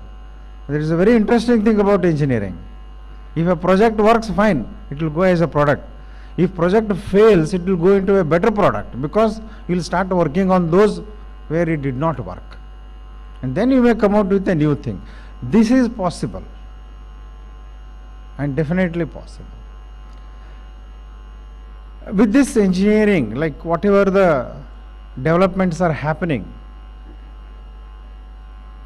I am so happy that it is connected with a medical college, one of the most famous medical colleges, Father Muller's Medical College. I don't know how many have been working with them, but I would request the authorities, let these students walk into all the wards of the hospital once in their first year itself. And by the time they come to final year, there may be projects, let them be repeated, let them be created by our students. And they will be able to do it, no doubt about that. Because technology has gone so fast, you will be able to get any product that you want to make, you will get. And for that, at least our electrical engineers have to work very hard. This is required. All the softwares will be able to develop, but the basic electrical, mechanical and civil engineering have to be converted into that. It's not that I am an old person speaking of civil, mechanical, electrical. I have thought thoroughly about that. The curriculum we are unable to change still, but it should be changed too. And all the applications have to be developed by the software engineers. There is still a dearth of core software developers with the basic knowledge of civil, mechanical, electrical. It is there. Even the machines, computer science, we go to the hardware of the machines, electronics, we go to the hardware. A lot of things are happening. I am trying to mention that collaboration is very much essential. For whom the developments are required, for the person who is really working with the projects or anything like goldsmith you say, blacksmith you say, carpentry you say, barbender, masonry, anything you take. The amount of skills they have, even today we don't have with our engineering graduates. Please don't take it in an offensive or other way. This is the fact, because at this age you are so energized and charged, you forget to know what we are. After 10 years, when you marry and your life becomes normal and neutral, you will start thinking about that. I am using that word, normal and neutral. It doesn't happen now in 4 years. I am 100% sure. So children are children, they don't know anything. We need to project it. So in that sense, the collaboration with medical, they may think, they may feel, what is that I should do there? That is the collaboration we need to work. Day one, that is first year, if they start, by the time they come to third year, they have an idea which they have to create and implement. We need indigenous tools to be required. We don't want importing. Anything that is imported, keep it aside and develop what you want. What is happening in drone technology is same thing. We import some machine from China, look at it, then try to develop the similar type with our own thoughts, our own material. This is happening. That's what the defense is using now. Why our defense technology is becoming more stronger? It is because of the engineering graduates and the enthusiasts who are trying to work into those areas. Drone technology is one which is having all. You name electronics, you name the materials, you name the software, you name AI, you name electricity, battery charging, anything. It is only around that. Can you come out with new thoughts for that? This is what is happening. The toughest and the lightest material is required. So if you do not have the knowledge of material, that's why in first year physics, chemistry and mathematics becomes very important. Though it is a neglected area, I know, but it is very important. We realize when you go to the tables, I'm sure we have alumni here and she should definitely agree with that. When we go out, we start realizing, oh, I should have also studied that. But it will be too late by that time. So that's why innovation is ahead. For me, microprocessor is very important. If you can program a microprocessor, you can write any programming language. And you can work with any hardest project also. Why? Because microprocessor, you know where the data is lying, where to bring it from, how to bring it, how to handle it, you will be learning. This is very important. Nowadays languages have come. Without knowing anything, like you can even do programming. In future, I think so in 10 or 15 years, you speak, it will develop a programming language for you. That's for sure. So I just discussed while distributing the certificate, I said, we need, one boy came, his name was not there, certificate, he had to go back and come. Can't we not develop a AI for that? Which will arrange all the certificates and keep it ready. Looks very typical and silly also. Why should we have to do that? Now that is what is happening now. Now challenge for AI is now the data. Do we have data? Is very important. Now all the people who are sitting here, can I have a display which will start showing everybody's faces with details also? Parents, students, everybody. We don't have. Still, I'm just giving you some ideas for some minds who want to develop. Certificate distribution was one thing. The next thing I'll just deviate, might still look more silly because we need to solve all these silly problems. But if it is important, it becomes a big problem, but it is still addressing a silly issue, what we want to do. Please note that. So don't be, I have studied, I know everything, that's fine. But others, whatever is being developed, right for the ground level person, we have to do it. Best example is today's morning breakfast prepared by our mother. All of you can just think of that.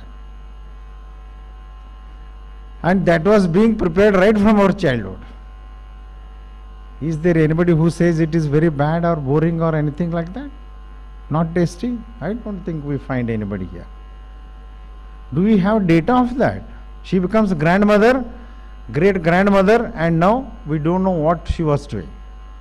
We have missed that path of data collection even today.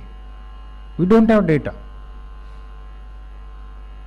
Yeah, things are being developed. It prepares idli, sambar, everything. Now you give everything in the equal quantity, it prepares and gives you. Machines are available. Nowadays even it is available online. Food processing technology. So there, for the degree level students studying AI, ML, studying data science, studying computer science, what is that we have created for our homes? For degree you did, we know, for our homes. Did I develop a simple AI based doorbell? I am saying developed, not purchased from market and put it there. That is available. Learning is that. Learning is something is developed, we will again learn that. 50 years old syllabus we are still following. When you can do that, you can also do this. Products are there, can I change it and bring it to my home? Keep something in home in memory of you. That is one we are leaving behind. Or interact with your parents, mother. Have a AI developed. Can I have an app which tells me 100 people are going to come for food today? What should I do? Still we are not speaking that. How much of all material I want to prepare X, Y, Z, all this. Please go down to that. Projects will be there for your final year project you do. We have simple applications for rural, especially in this Mangaluru region and the North Canara and South Canara. Distributed homes are there. Connectivity is still missing. Wonderful applications are being used, but they are not into our engineering degrees. Solar box cooker, solar water heaters, dryers, name anything, then parabolic dish cookers, they are being used, I know, I am aware. Wonderful people, they have been trying their own innovation. We need to bring them and make them AI based. Can I make a solar box cooker AI based? Is a challenge for me. I have developed already IoT based box cooker. Paper is there. Hardware in market it is not there. Such things are required. So I am a AIML student. Fine. Where is the hardware interaction of you with the community? These are requirements for the country. There are still poor people. There are still many people who don't have access to several things. We need to create them. I know the life goes on with earning, corporate, everything, log. That is one part. But one fine day you will again have to come back to the same place. And then by the time you look, oh, still nothing is done. That statement should never come. Nothing is done. No. Somewhere while working, can I also spare, or next generation, can they come back and live with the community and do some new innovations? This project, that's what I call as collaboration. So that collaboration is required. Collaboration of high end is required. Collaboration with our lower community is required. If it is not going to happen, then this gap will continue to increase. Affordable and non-affordable. You are able to affordable, you got it.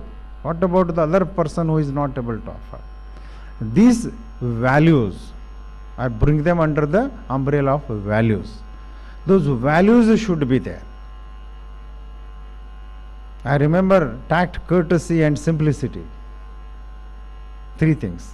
Tact, courtesy and simplicity. You can go back and just search that. Do we have inside our heart all those things?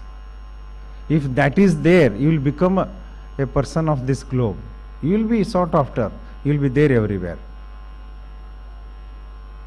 That we need to build along with our regular. Life goes on. So on this day, I definitely would like to again appreciate all the parents who trusted in their child and that they were able to achieve. If they have not achieved, nothing to worry about. You will definitely be able to do best things. Couple of things I just would like to mention here while I am sharing this dais with you.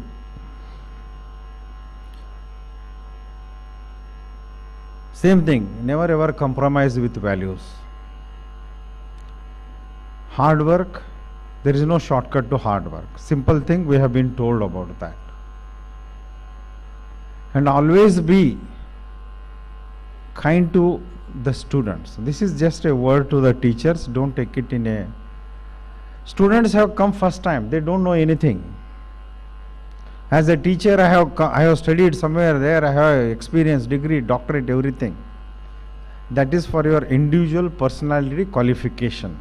But for that student, we have to go down. Keep in mind that he or she still doesn't know anything and then start delivering the teaching or learning material. If this is going to happen, students will love you like anything.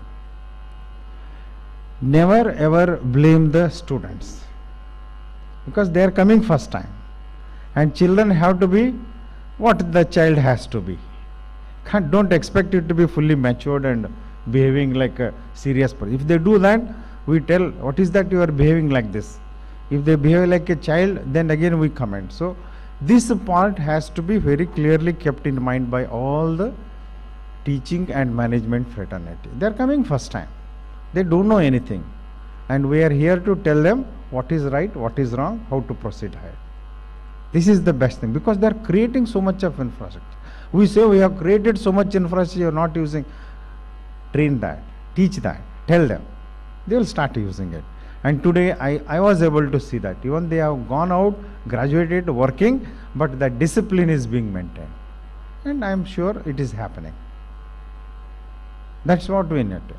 The next best practice which is not happening, I have been telling even VTU also, they have been taking now. Now they are taking my little bit of guidance or something like that. 400 doctorates graduate every year. Those of you are going to do PhD in future also. 400 graduates. One PhD means it is a new work. It's a new contribution for which a doctorate degree is given. How much of this new work or doctorate is being taught as a subject in classrooms? Either as elective subject, open elective subject, or core subject. To go to core subject, it's still harder. But this is a challenge I am leaving open to all the students who may become faculty members also. If you aim to do doctorate degree, then please aim to see that this doctorate degree is taught inside the classroom. 400 PhDs means 400 innovations. 400 innovations taught to 220 engineering colleges, where we have more than 1 lakh students graduating every year with new ideas and thoughts. And definitely industry will not tell the educational institutes nothing is happening. No new thing is happening. This is another thing which I am always little bit critical about. Whenever I hear a developed engineer, he has gone from same engineering colleges. He has not gone from directly from heaven or anything. He has not come. Same fellow. He was a graduate student, passed, then word card, became a top engineer. And he says, what I studied in engineering college is not useful. Let such things not happen from any of the graduating student. You tell what I studied was useful, and today I am because of that. Because in your busy schedule, after when you become at the age of maybe 50s or 60s, 70s, where you are going to advise in the era of Viksit Bharat, don't say that what you studied was not useful, because that will be the greatest insult to our teachers. I have been hearing this. Recently I was in one CII meeting. That fellow is a well-known electrical engineer somewhere. He says what I studied was not useful. I could not control. I went and told him, sir, this is not the way. Because of your engineering study or whatever that 4-year graduation or what you studied in primary school, we are today because of that. Not because of anything else directly. That's why this is one small information I want to share. Whatever you become, you may become Prime Minister or President or heading some boards or bodies or anything, but education, your alma mater is very important. And our alma mater, serving to our alma mater is one of the best things we can give back to the community or society. Today you are connected with St. Joseph, and what happened in these 4 years may or may not be useful at that instant because you were child learning. But when you go and establish yourself, it will be because of this. So, connecting to our alma mater is very important, so don't leave that. That's why from the PhDs or doctorates, whatever you do, bring it back to your alma mater. Share it here. I have done PhD in this area, I am working in industry. It will be difficult for me to come and teach this subject, but I have, please write it. This is the syllabus I want you to introduce, which is quite new. And if required, I can deliver online classes. What else we need? We don't need big money or infrastructure or anything. We need that information which is new, and let the present students know about that. Current students are important. It is because of the present students that the industry is telling the students who are coming out of engineering colleges are useless. This is the statement made by the industry, even today also. So we have to make them wrong. As students, we have to make things are wrong. Best practice is come right to the class, be ready, and just wait for the teacher. You see, next day teacher will come fully prepared. That's how we need the present day students, and we want them to work. There is a pressure on all the students. Not only this, even primary or even the child in a home has a pressure nowadays. The pressure is of that of the usage of mobile. Every parent says my child is always using mobile. Now what he or she is doing, they are also doing the same thing. Don't expect this habit to go from anybody. Mobile is a device. It is a AI tool. It is in our hand. Anything information you want, it is there, right there. Anybody want to communicate, it is there. They can even track you. The modern day family members are a little scared. It can track where you are, what you are doing, everything. Either you are telling lies or even nowadays new apps will come. The mobile itself will tell us whether we are true to what we are saying. So challenge is there for the people. It is going to really change the world. So don't be scared about that. Many times we keep hearing they are wasting time. I don't think the time is wasted. For studies, education, preparation, knowledge creation, everything it is required. New generation mobile apps will be coming in coming days. That's for sure. So be prepared to face that. The pressure is that all the parents or 50 plus, you can say, they tell always they are in mobile. Quite natural, it is there in hand, we have to be busy with that. What else we can do? If it is not there, you go outside, we don't know whether child will return back, because outside life is so bad or so fast. Or you see on the streets and roads, racing is going so fast with vehicles. Everybody is in a hurry. So whether we return back safely, we don't know. So mobile is required. Because of that mobile, child stays in home. That's for sure. So don't blame that. This pressure, young children you have to take, because you soon, after 5 years or 10 years, will become young parents also. And with that, your life will be going on with that mobile. So that pressure on younger children, this is there. Parents and we all elders should understand about that usage. They say they are using for some all useless other work. Nobody will be doing that. Be positive and believe strongly. If we don't believe in our own children, then who is going to believe? Don't expect the neighbors to believe on that. So this is what I wanted to communicate to you all. So all said and done, I am very happy with the principle and the discipline that has been exhibited today, because I have been attending several graduation day programs, highly disciplined, and my appreciation and my congratulations also for that to you all. So I will just close today with 5 Ds for you all, not as this thing, but as my practice, what I do. The first D is set your destination, and that can be done. Not a difficult task. Many of you, some of you will want to become engineers, maybe UPSC or maybe KPSC, competitive examination. Lot of things are there. Race is on.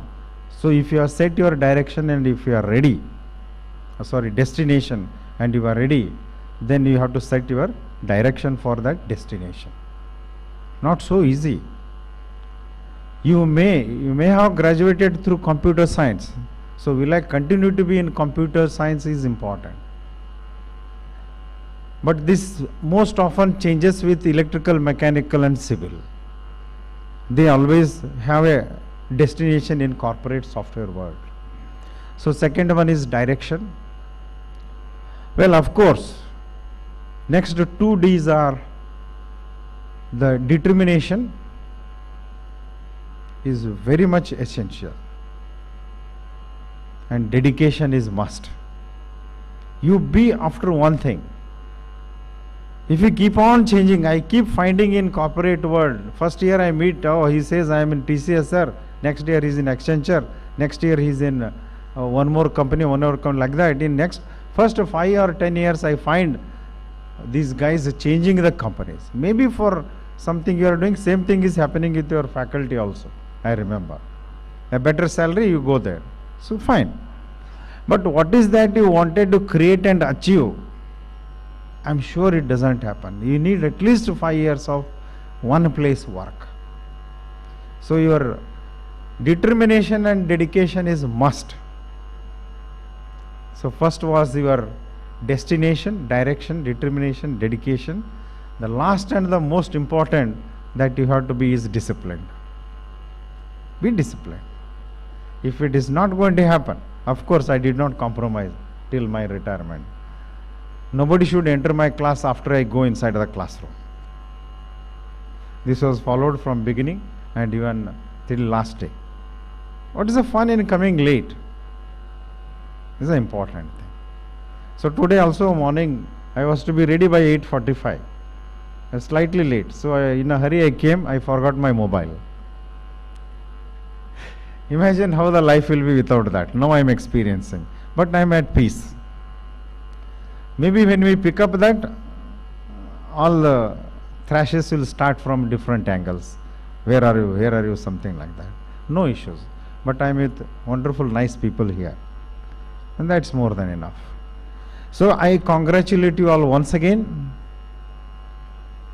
And I have made many new friends now with this program.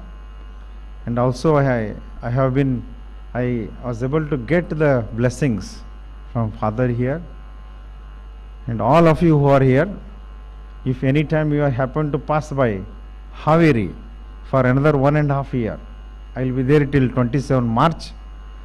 You can always walk in, meet me, no hesitation, nothing, because I know meeting Vice Chancellors is a big thing. But you can always come down, give your opinion, suggestion, share your happiness. That's what we are living here for. I'm happy we had one person from Bagalkot. Felt happy because from all places they are there. And that's the best part of this college. My good wishes are with this institute always and with you all. Be the best of the best citizens of this country. Don't bother about what bad things happen. Always follow the good thing that you want to do. I think so your life will be wonderful. Once again, I thank organizers for inviting me, and it's a new experience of being with you. Thank you all. Wish you all a very happy day and wonderful life. Can you all clap loudly now? Let me see. Thank you. Thank you very much. Thank you, sir, for your wonderful message. Dear graduates, you all had this beautiful gift to walk together on a journey where time flew and memories were made. To express these sentiments of class of 2025, we now request the valedictorians to come over to the dais and share their thoughts. I now call upon Ms. Caris Pinto from the Department of Computer Science and Engineering to express her memories at SJEC.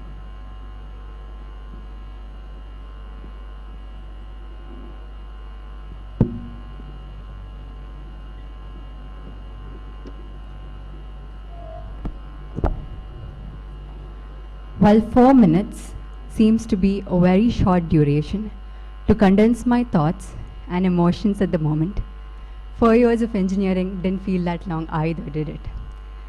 Good morning, esteemed faculty, distinguished guests, proud parents, and my dear relieved classmates. Like most students entering the computer science course, I did not want to be in it. My parents at the time were pretty sure that this was the path to success. I, on the other hand, was like Naruto entering his ninja academy. I was struggling, clueless, and didn't care much about it. But at 18, once you're nudged off the nest, you must learn to flap. And the fall and flight are determined by the efforts that you put into it. Luckily for me, I was a light and skinny bird, as you can see. What I didn't expect was how quietly this place would pull me in. Unlike most engineering colleges, there's a very good chance that here, your first taste of programming wasn't even Hello World and VS Code, it was IoT. There's something about seeing your FL's code translate into tiny little bots making decisions in reality. And that's where unknowingly I was hooked in. I learned how to code from so many of my smart friends here today and met a team who have uplifted me and who have also seen me sleep mouth open at 4 a.m. in hackathons. To you all, I am grateful. I experienced what it was like to give my very best and win.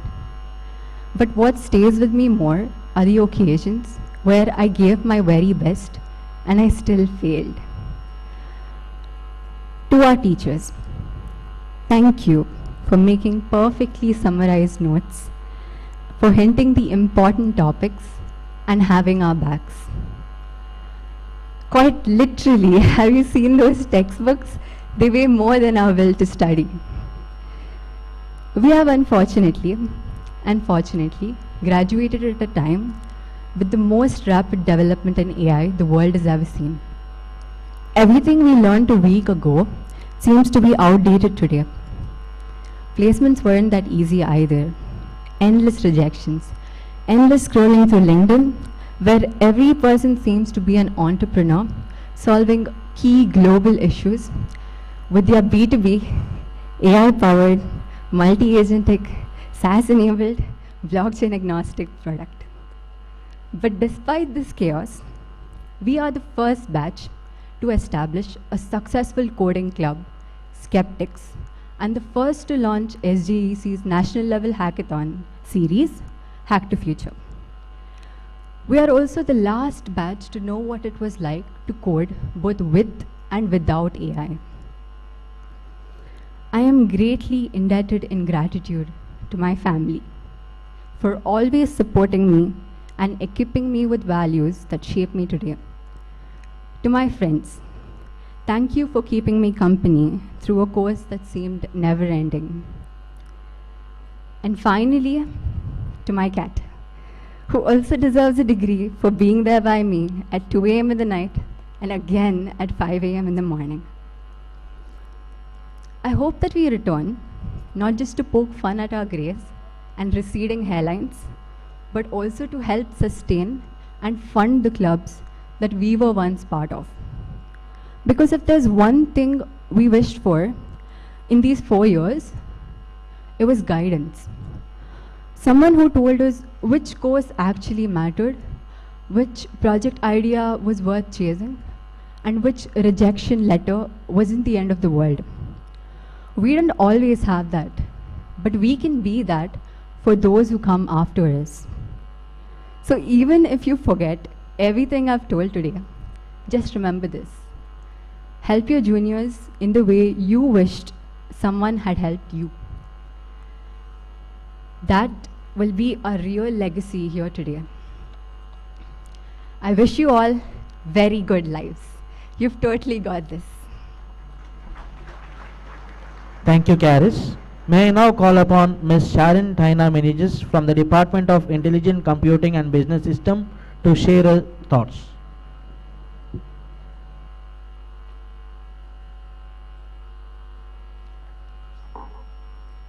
Check. Good afternoon, everyone. Respected dignitaries, management, beloved faculty, parents, friends, and of course, my fellow graduates.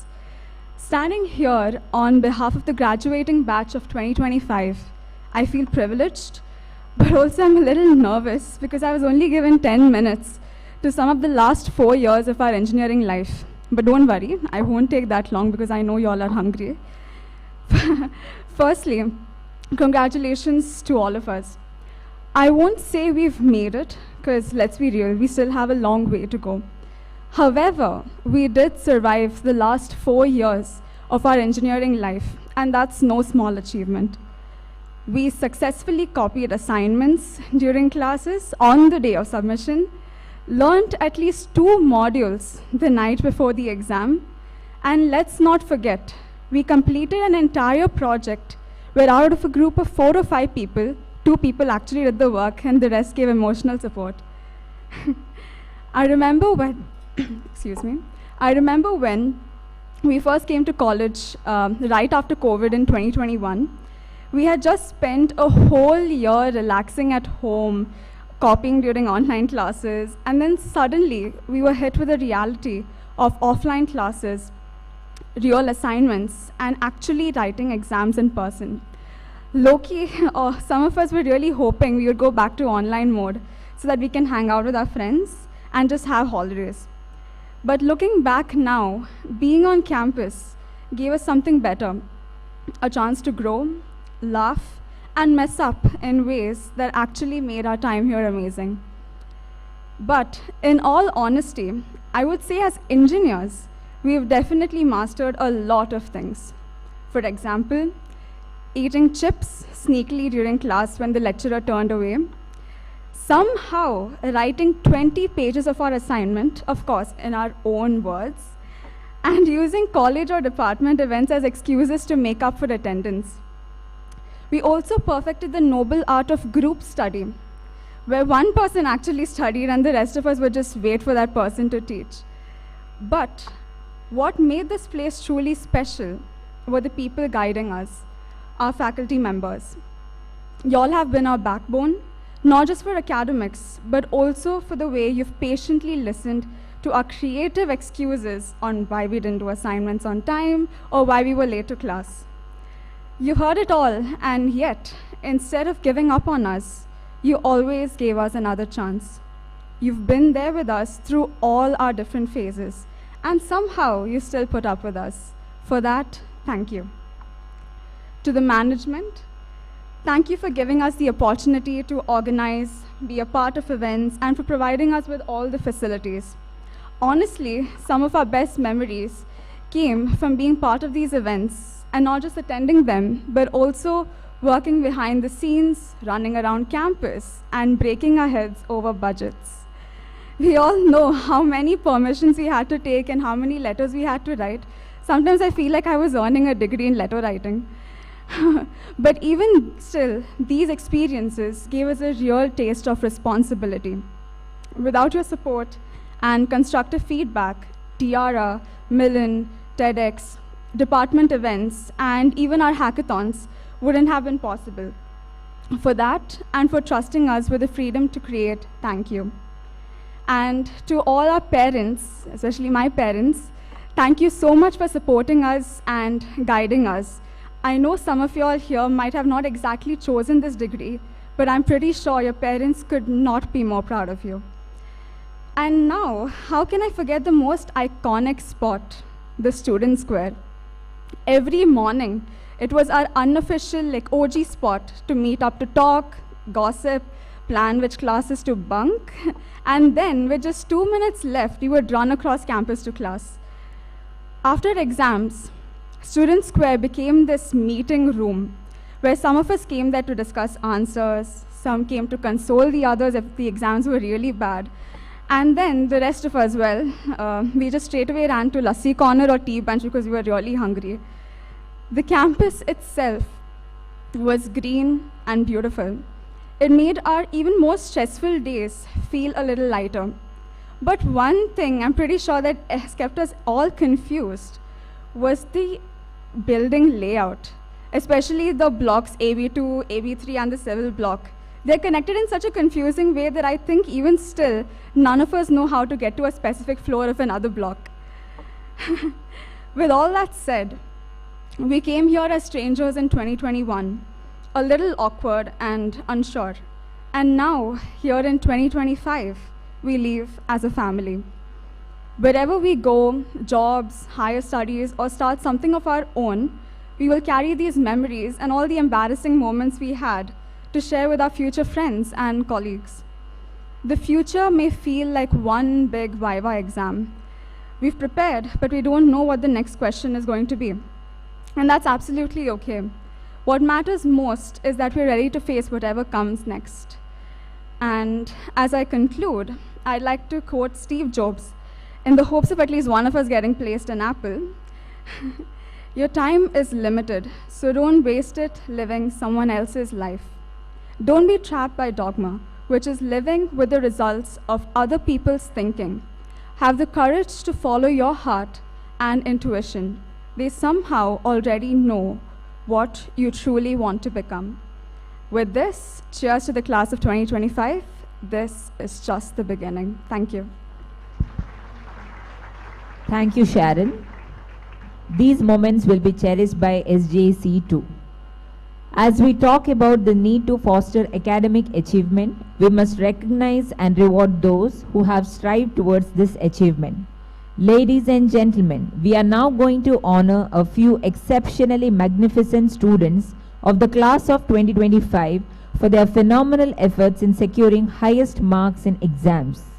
In the recognition of the name and the fame they have brought to this college, I humbly request Most Reverend Dr. Peter Paul Saldana, the Bishop of Mangalore and President of SJC, to award the gold medals and certificates to the meritorious students in each stream. May I now call upon Dr. Purushottama Chipar, Vice Principal, to announce the names of the award recipients. Good afternoon. I feel honored to read out the names of students who have demonstrated exceptional academic achievement, reflecting their dedication and perseverance. From the Department of Computer Science and Engineering, Chanel Lian D'Souza, first rank.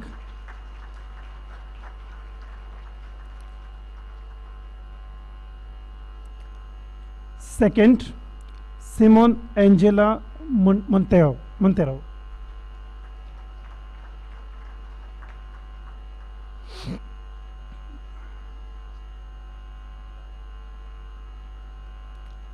Third rank, Ashria Edel Rego.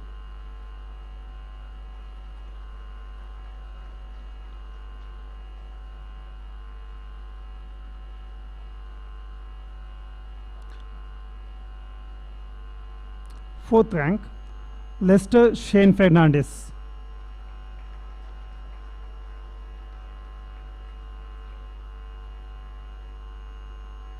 Fifth, Pratisha.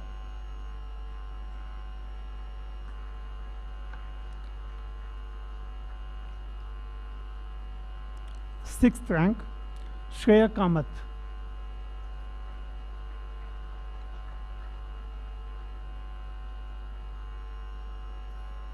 Seventh, Jessica D'Souza.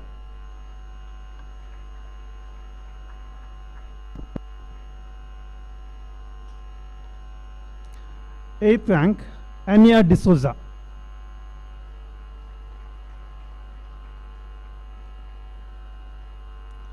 Ninth rank, Charis Pinto.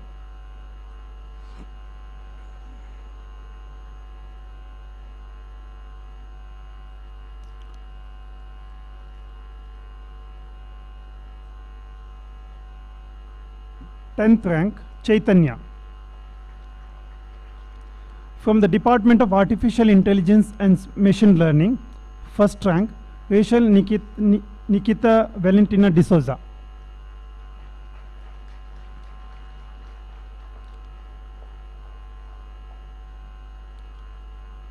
Second rank, Gianna Anisha Luis.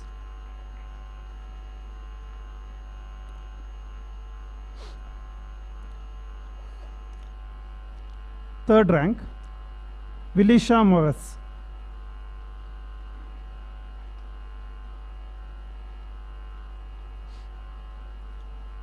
Fourth rank, Sandhya K.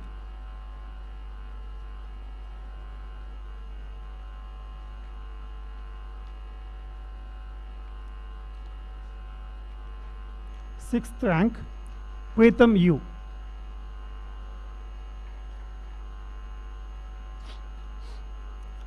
From the Department of Computer Science and Business Systems, first rank, Alvina Del Sequeira.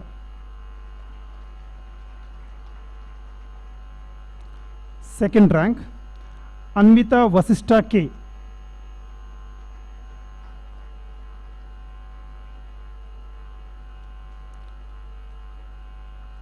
Third rank, Shane Dion Noverna.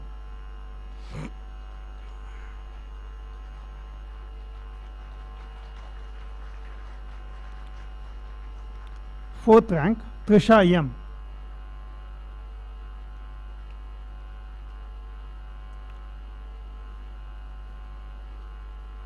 Fifth rank, Chirag.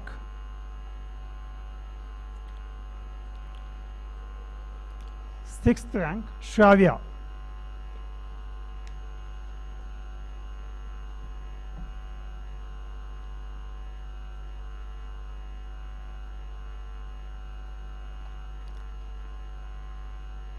Thank you. Thank you, Your Lordship and Sir. We congratulate all the achievers on your accomplishments. We make a living by what we get, but we make a life by what we give, said Winston Churchill. As a token of our gratitude and affection, we would now like to felicitate and honor our guest of honor, Ms. Livia Cardoza, and chief guest, Dr. Suresh H. Jangam Shetty, with a memento. I request Your Lordship, Most Reverend Dr. Peter Paul Saldana, to kindly do the honors. We request our guest of honor, Ms. Livia Cardoza, to accept our felicitation and gratitude.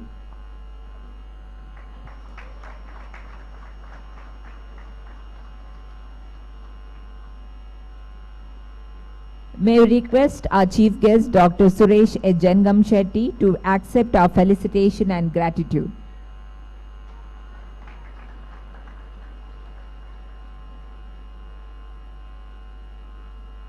Thank you, Your Lordship, and thank you, Sir and Madam. SJC is blessed with a spiritual guide, a leader, and a visionary. He continues to bless us all. I request His Lordship, Most Reverend Dr. Peter Paul Saldana, to deliver the presidential address.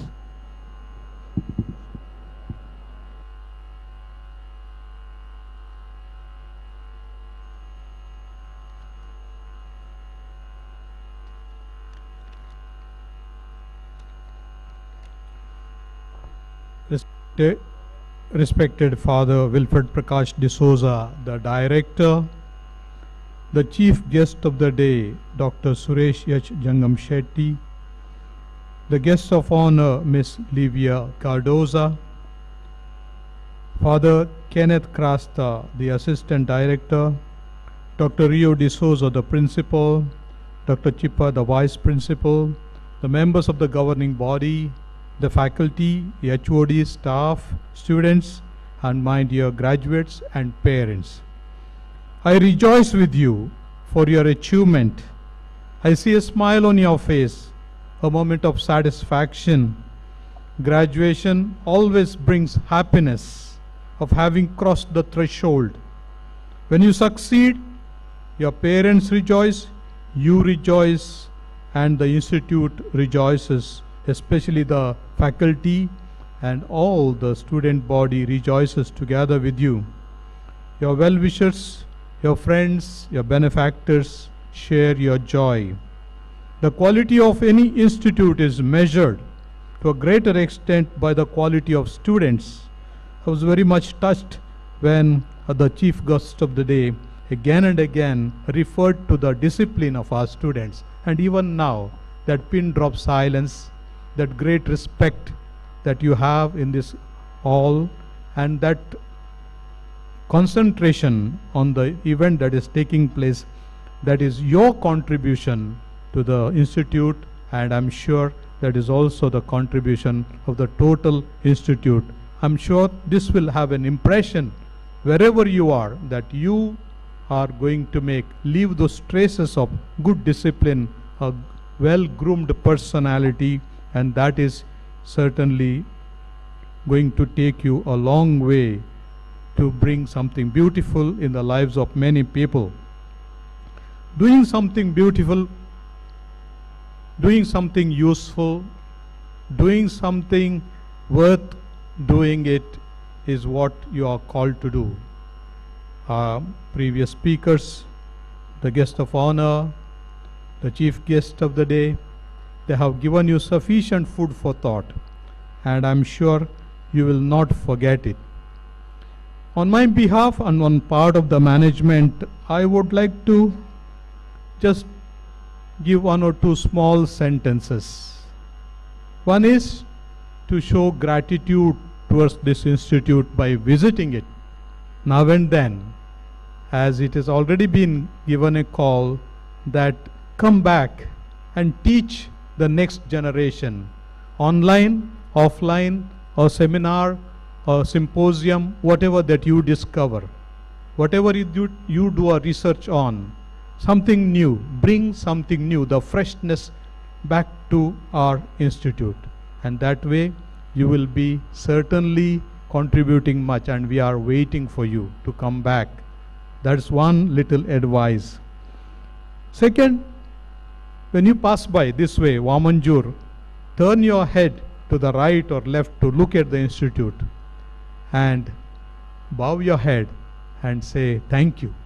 Thank you, because this institute has shown you the way, the path, and I'm sure later on, wherever you are going to be the ambassadors narrating the goodness of this institute that has had impression on you. For me, I was also in the line of academics for many years. Graduation is like the introduction of a book, which gives a vision. Rest of the chapters have to be written. When you write a doctoral thesis or a master's thesis, a research, introduction is written last, but it is read first. You write it last because you see the way you have traversed. But you read first because that will give you a vision.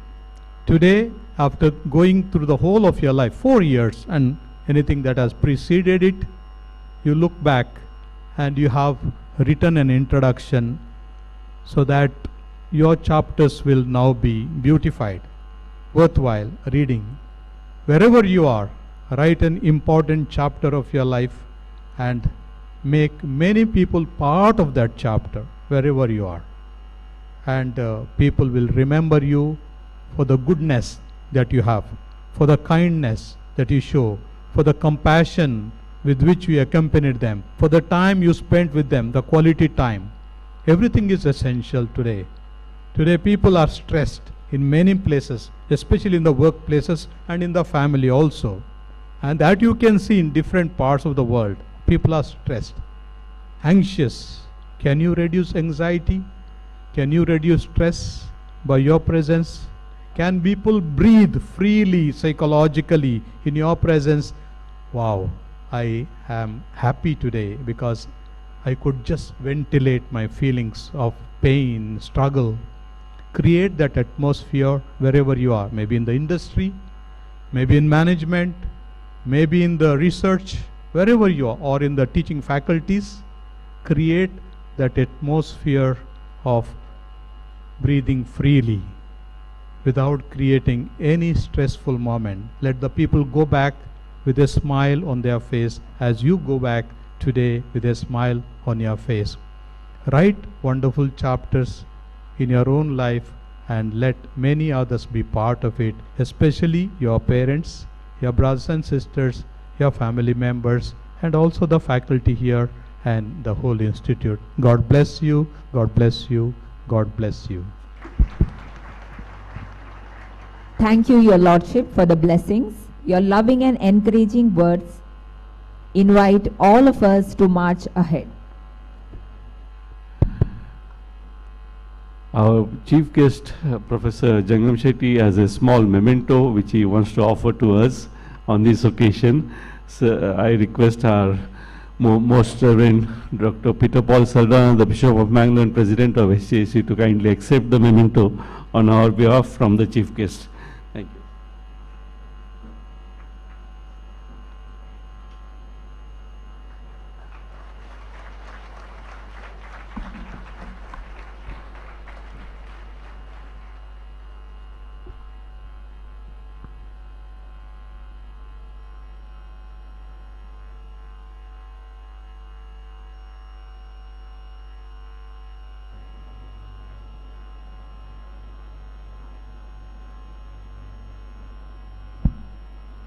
Gratitude is the music that flows from grateful hearts. May I now call upon the convener of today's program, Dr. Subramanya K., Assistant Professor, Department of Electrical and Electronics Engineering, to propose the vote of thanks. A very good afternoon to all. It is my proud privilege to propose the vote of thanks on this memorable occasion of the 20th graduation day, which is also historic as we witness the first batch of our autonomous graduates stepping out into the world. First and foremost, on behalf of management, staff and students, I extend my heartfelt gratitude to our chief guest, Dr. Suresh H. Jangam Shetty, for gracing this occasion with your esteemed presence. Your inspiring words have encouraged and motivated our graduates as they begin a new journey. Thank you, sir. A sincere word of thanks to our guest of honor, Ms. Livia Cardoza, for your valuable presence and for motivating our graduates with your encouraging message. Thank you, ma'am. We are deeply honored by the presence of Most Reverend Father Dr. Peter Paul Saldana, Bishop of Mangalore. Thank you, Your Lordship, for your blessings, constant encouragement, and for presiding over today's ceremony. Thank you, Father. Our heartfelt appreciation goes to our beloved Director, Reverend Father Wilfred Prakash D'Souza, and our respected Principal, Dr. Rio D'Souza, for their visionary leadership, tireless guidance, and for steering this institution towards excellence. Thank you. A special note of gratitude to our Assistant Director, Reverend Father Kenneth Rainer Krasta, for his support and encouragement in every endeavor of the college. Thank you, Father. I also take this opportunity to thank all the deans, heads of the department, faculty members, and staff for their dedicated effort in molding our students into professionals who are now ready to take on greater challenges. To the proud parents and guardians, thank you for your trust, encouragement, and sacrifices that you have made. You have been instrumental in this success. Thank you. And finally, to our dear graduates, congratulations on this milestone. Today, you carry forward the legacy of SJEC. May you continue to uphold its value and shine brighter wherever you go. Once again, I thank each one of you for making 20th graduation day truly special and memorable. Thank you. Have a good day. It is the hard work of our conveners which has made this program a grand success. We thank you, sir.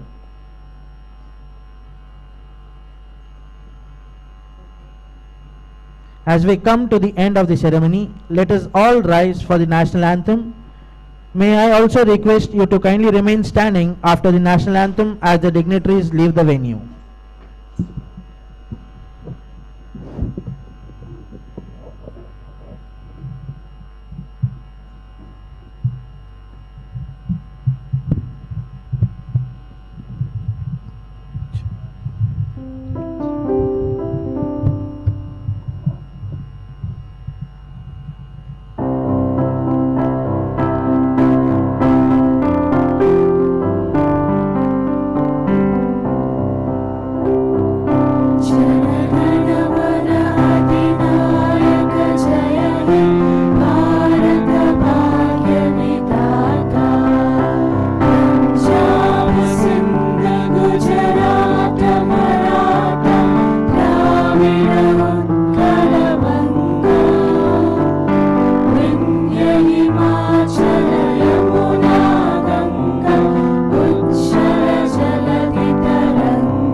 I request the conveners of today's ceremony to escort the dignitaries of the dais. Please remain standing.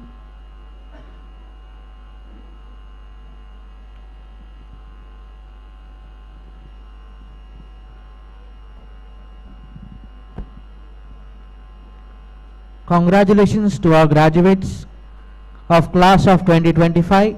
This day signifies a new beginning for each and every one of you. You worked hard, you succeeded, and now it is a time to celebrate by joining us for the graduation banquet.